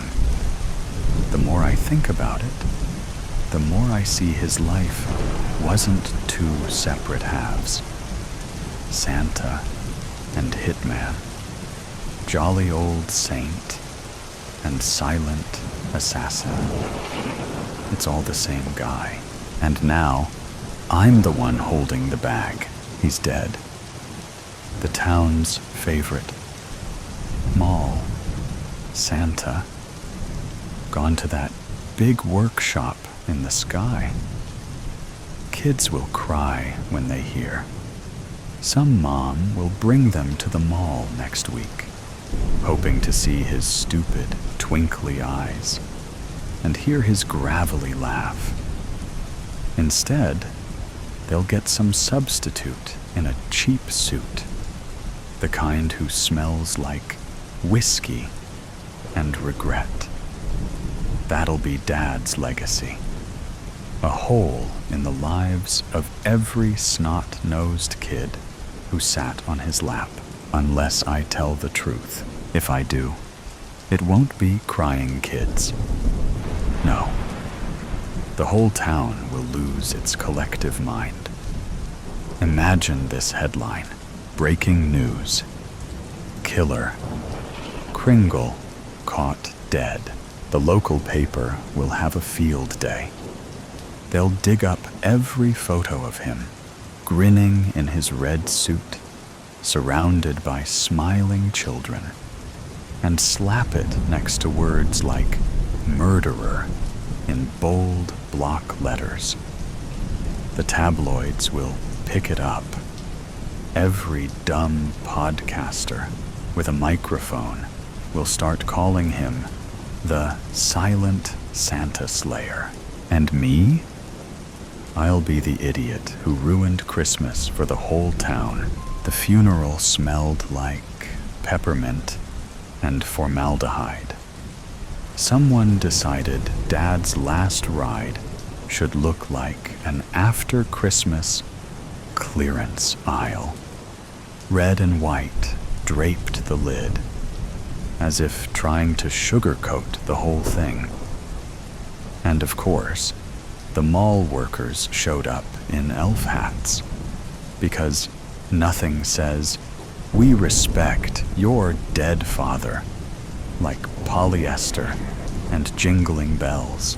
The service started with a speech from Jerry, the guy who managed the mall. Jerry had a voice like a dying accordion and the charisma of wet cardboard, but he tried. He wasn't just Santa, Jerry said, his words wobbling. He was Christmas. He saved Christmas. Saved it? Like he pulled Christmas from a burning building? You mean he sat in a chair for 8 hours a day while toddlers screamed in his face? Then came the slideshow. Dad with kids. Dad shaking hands. Dad eating cookies that probably came with handwritten death requests.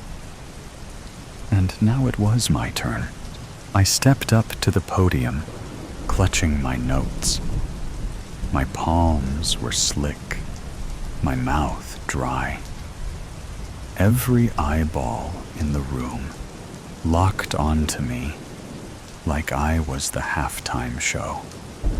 Here lies Santa, the town legend, and here comes his loser kid, fumbling for words. I cleared my throat. Dad was unforgettable, a safe start. Too safe. My hands shook. I glanced down at my notes, then up at the crowd. Their faces blurred. My brain buzzed because, my voice cracked. He was Santa, and a hitman. The room froze. A collective gasp sucked all the air out. Then Jerry laughed. The kind of laugh that makes you wonder if someone's choking. Santa? A hitman? More laughter erupted. Next, you'll tell us Rudolph ran a dip-fighting ring. I blinked. The crowd thought I was joking. Thank God, I faked a chuckle. The kind that burns your throat on the way out. Yeah, I guess he really killed it as Santa, huh? The groans at my pun covered my slip-up, and I pivoted. Hard. But seriously, Dad was the most unforgettable Santa this town ever had. They clapped. Some people wiped tears. And me? I stared at the casket, wondering what was worse, burying the truth with him, or walking around with it, lodged in my head forever. The funeral was barely over when he found me. Grizzled guy in a trench coat. The kind of face that looks like it's been carved out of driftwood. He shook my hand, his grip hard and dry, and said he knew my dad. Frankie, he said, like I should already know who he was. An old associate of your dad's. Associate? What kind of associate? Did Santa have a union? A reindeer mafia? Sorry for your loss, Frankie said, not sounding sorry at all.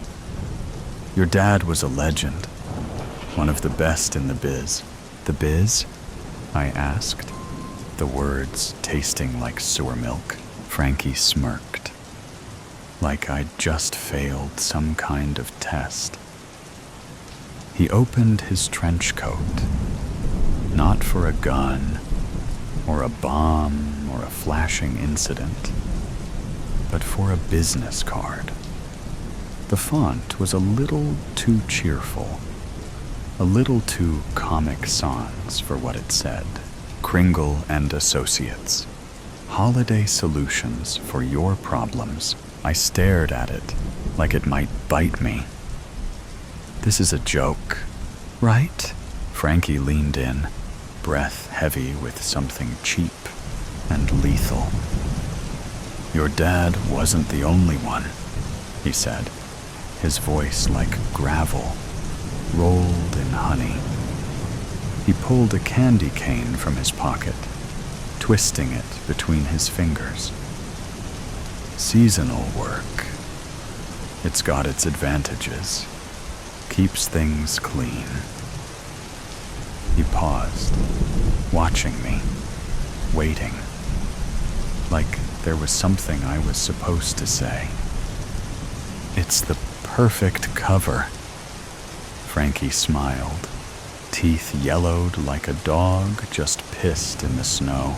He straightened up, sliding his hands into his coat. Your dad always said you'd make a great Santa. You've got the look. My dad spent my whole life teaching me things I didn't realize were lessons. How to lie with a smile. How to disappear in a crowd. How to keep secrets. I always thought he was preparing me for life, but maybe he was just preparing me for this. Frankie's words hung in the air like cigarette smoke, clinging to my skin. I opened my mouth, but nothing came out.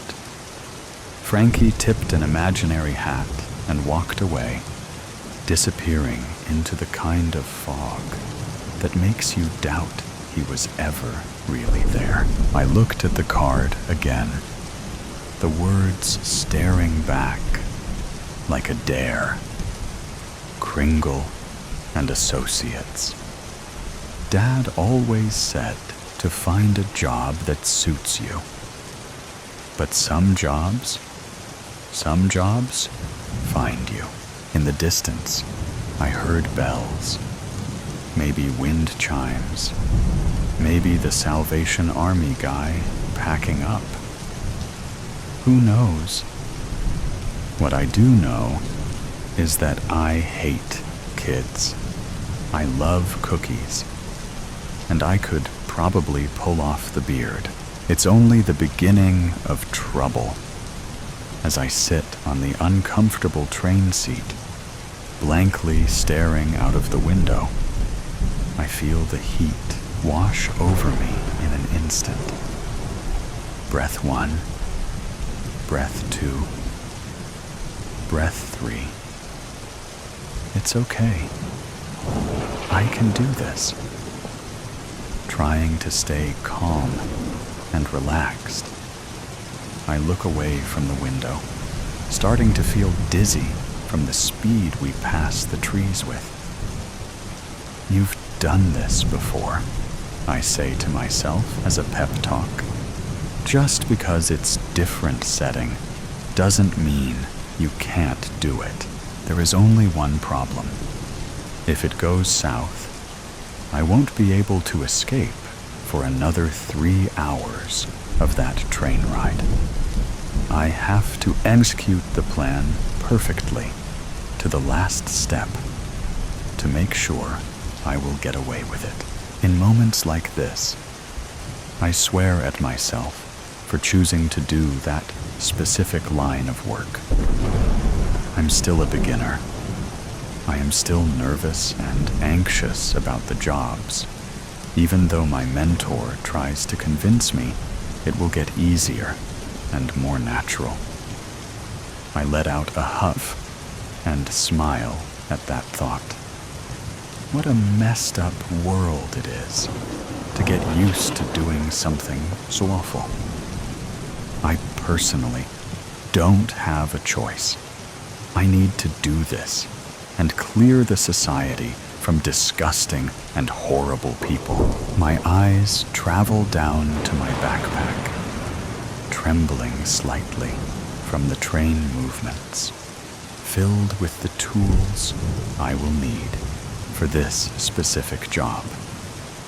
The top zip is open, and the sun faintly glints in body of the syringe I brought, the tool for Plan A. If all goes well, I won't have to travel too far down the alphabet to finish the job. But I prepared myself for many possibilities and outcomes. I push my head back onto the headrest and close my eyes, breathing in the dusty smell of the carriage. A quiet conversation of the couple 2 rows ahead of me reaches my ears, and I focus on their words to calm my nerves. It's hard to tell what the topic of their exchange is. All I can make out from it are words like secret, promise, disaster, and truth. The nosy part of me wants to move closer and listen in, but the rational part of me rejects the idea, bringing my focus back to my assignment. I should not distract myself with anything until the job is done and I can get off the train. My phone buzzes in my pocket, and I take it out to see my mentor's name on the screen. Yes, I answer quietly, looking around for any other passengers that could be in the earshot. What's the update? His low and raspy voice sounds in my ear, and a shiver travels down my spine. I will approach the target in 8 minutes, I reply, and saying it out loud must activate some more anxiety in me, because my leg starts bouncing and fingers start fidgeting with the seam of my jeans. "Keep me in the loop," he says, and hangs up. I take one last deep breath and stand up, grabbing my backpack and closing the zip. Here we go. Slowly, I make my way towards the front carriage. The first class one I don't have a ticket for. You have to be confident when walking past, but not too confident. It brings attention. Easy. I enter the carriage and quickly scan the faces I can see for my target. I notice him at the table the furthest away from me, so deeply interested in whatever he is typing on the laptop that I can sense it will be easy to execute my plan A. He has got gray hair with some black streaks still running through. The suit he is wearing looks expensive, perfectly tailored to his broad shoulders but slim figure. He has got a clean shave, but the eyebrows he is furrowing are thick and badly unshaped.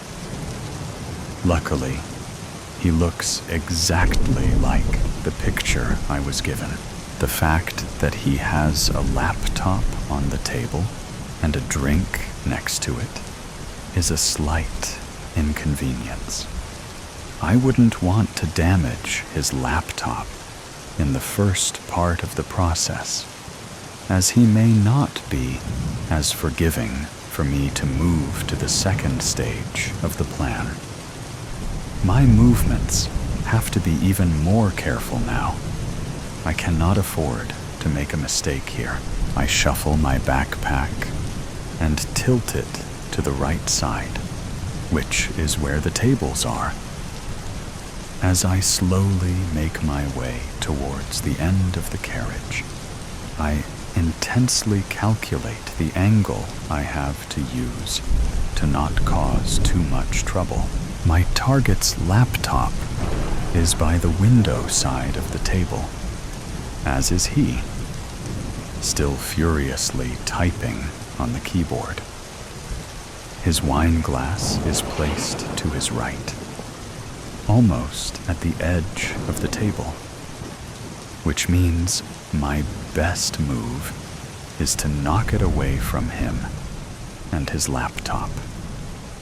I swallow hard, take another deep breath, and head to the door that lead to the next carriage. As I am about to open it, I turn to my right and push his glass off the table. "Oh my goodness, I am so incredibly sorry, sir," I say nervously, trying to keep my voice slightly higher pitched than my natural one, and I take some tissues out of the side pocket of my backpack. He swears and closes his laptop. "How the hell can you be so clumsy?" He's angry. I can hear it in his voice. It must have been a nice glass of wine. But then he looks at me, the low cleavage of my blouse, the long and wavy brown hair barely covering anything, and he smiles. The frustration from his face is gone. "Sir, please, I will buy you a new drink, I promise," I mumble, still pretending to be stressed over this situation. "Ah, darling, please don't worry. It's just a liquid." When I'm done wiping off the seat opposite him, I throw the tissues in the bin and head for the bar, leaving my backpack innocently on the seat by the window. As I walk away, I make sure to swing my hips with the movement to attract more of his attention. With the wine replacement in my hand, I walk back to the table and smile innocently at my target. He smiles back at me, probably thinking he got lucky I came across him. I know what he does when no one is looking, to what atrocities he lowers himself when he is not pretending to be a highly respected businessman. And I also know that my silly outfit and clumsiness made him incredibly happy. Wipe this smile off your face, you monster. You have no idea what's coming. I sit on the bench I just wiped off and push my backpack under the table, right by my legs. My name is Cassie, I say, and gently bat my eyelashes at him. I hope I didn't spill any wine on your gorgeous suit or very expensive-looking laptop. I chuckle nervously, waiting for his reaction. Well, Cassie, I think you just got lucky. Nothing seems to be damaged. I look at the table behind the laptop. Actually, there may be a little left here. Please, let me... I lean to my backpack under the pretense to get the tissues, and with them, I take out the syringe and place it on my lap. After wiping the invisible stain off the table, I smile at my target again. Thank you for being so understanding. Of course. Before he says anything else, I stab his thigh with my unassuming weapon, and his eyes open wide. What did you just do? Shh, I say in my normal voice, and watch him slowly drift away. Have a nap, sir. So today's story has come to an end. Or perhaps it never really ended. There are mysteries still there, questions still unanswered, and sometimes things that seem to only exist in stories can creep into reality in unexpected ways. Are you sure that when you turn off the sound, everything around you will still be normal as before? Or is there something watching you? Either way, always remember that these are just stories, or at least we want to believe that they are. If you like moments of suspense, tension, and breathlessness, don't forget to follow me so you don't miss the next stories. And next time, when you come back, make sure you are ready, because what awaits you may be even scarier than you thought. See you again if you still have the courage to continue listening.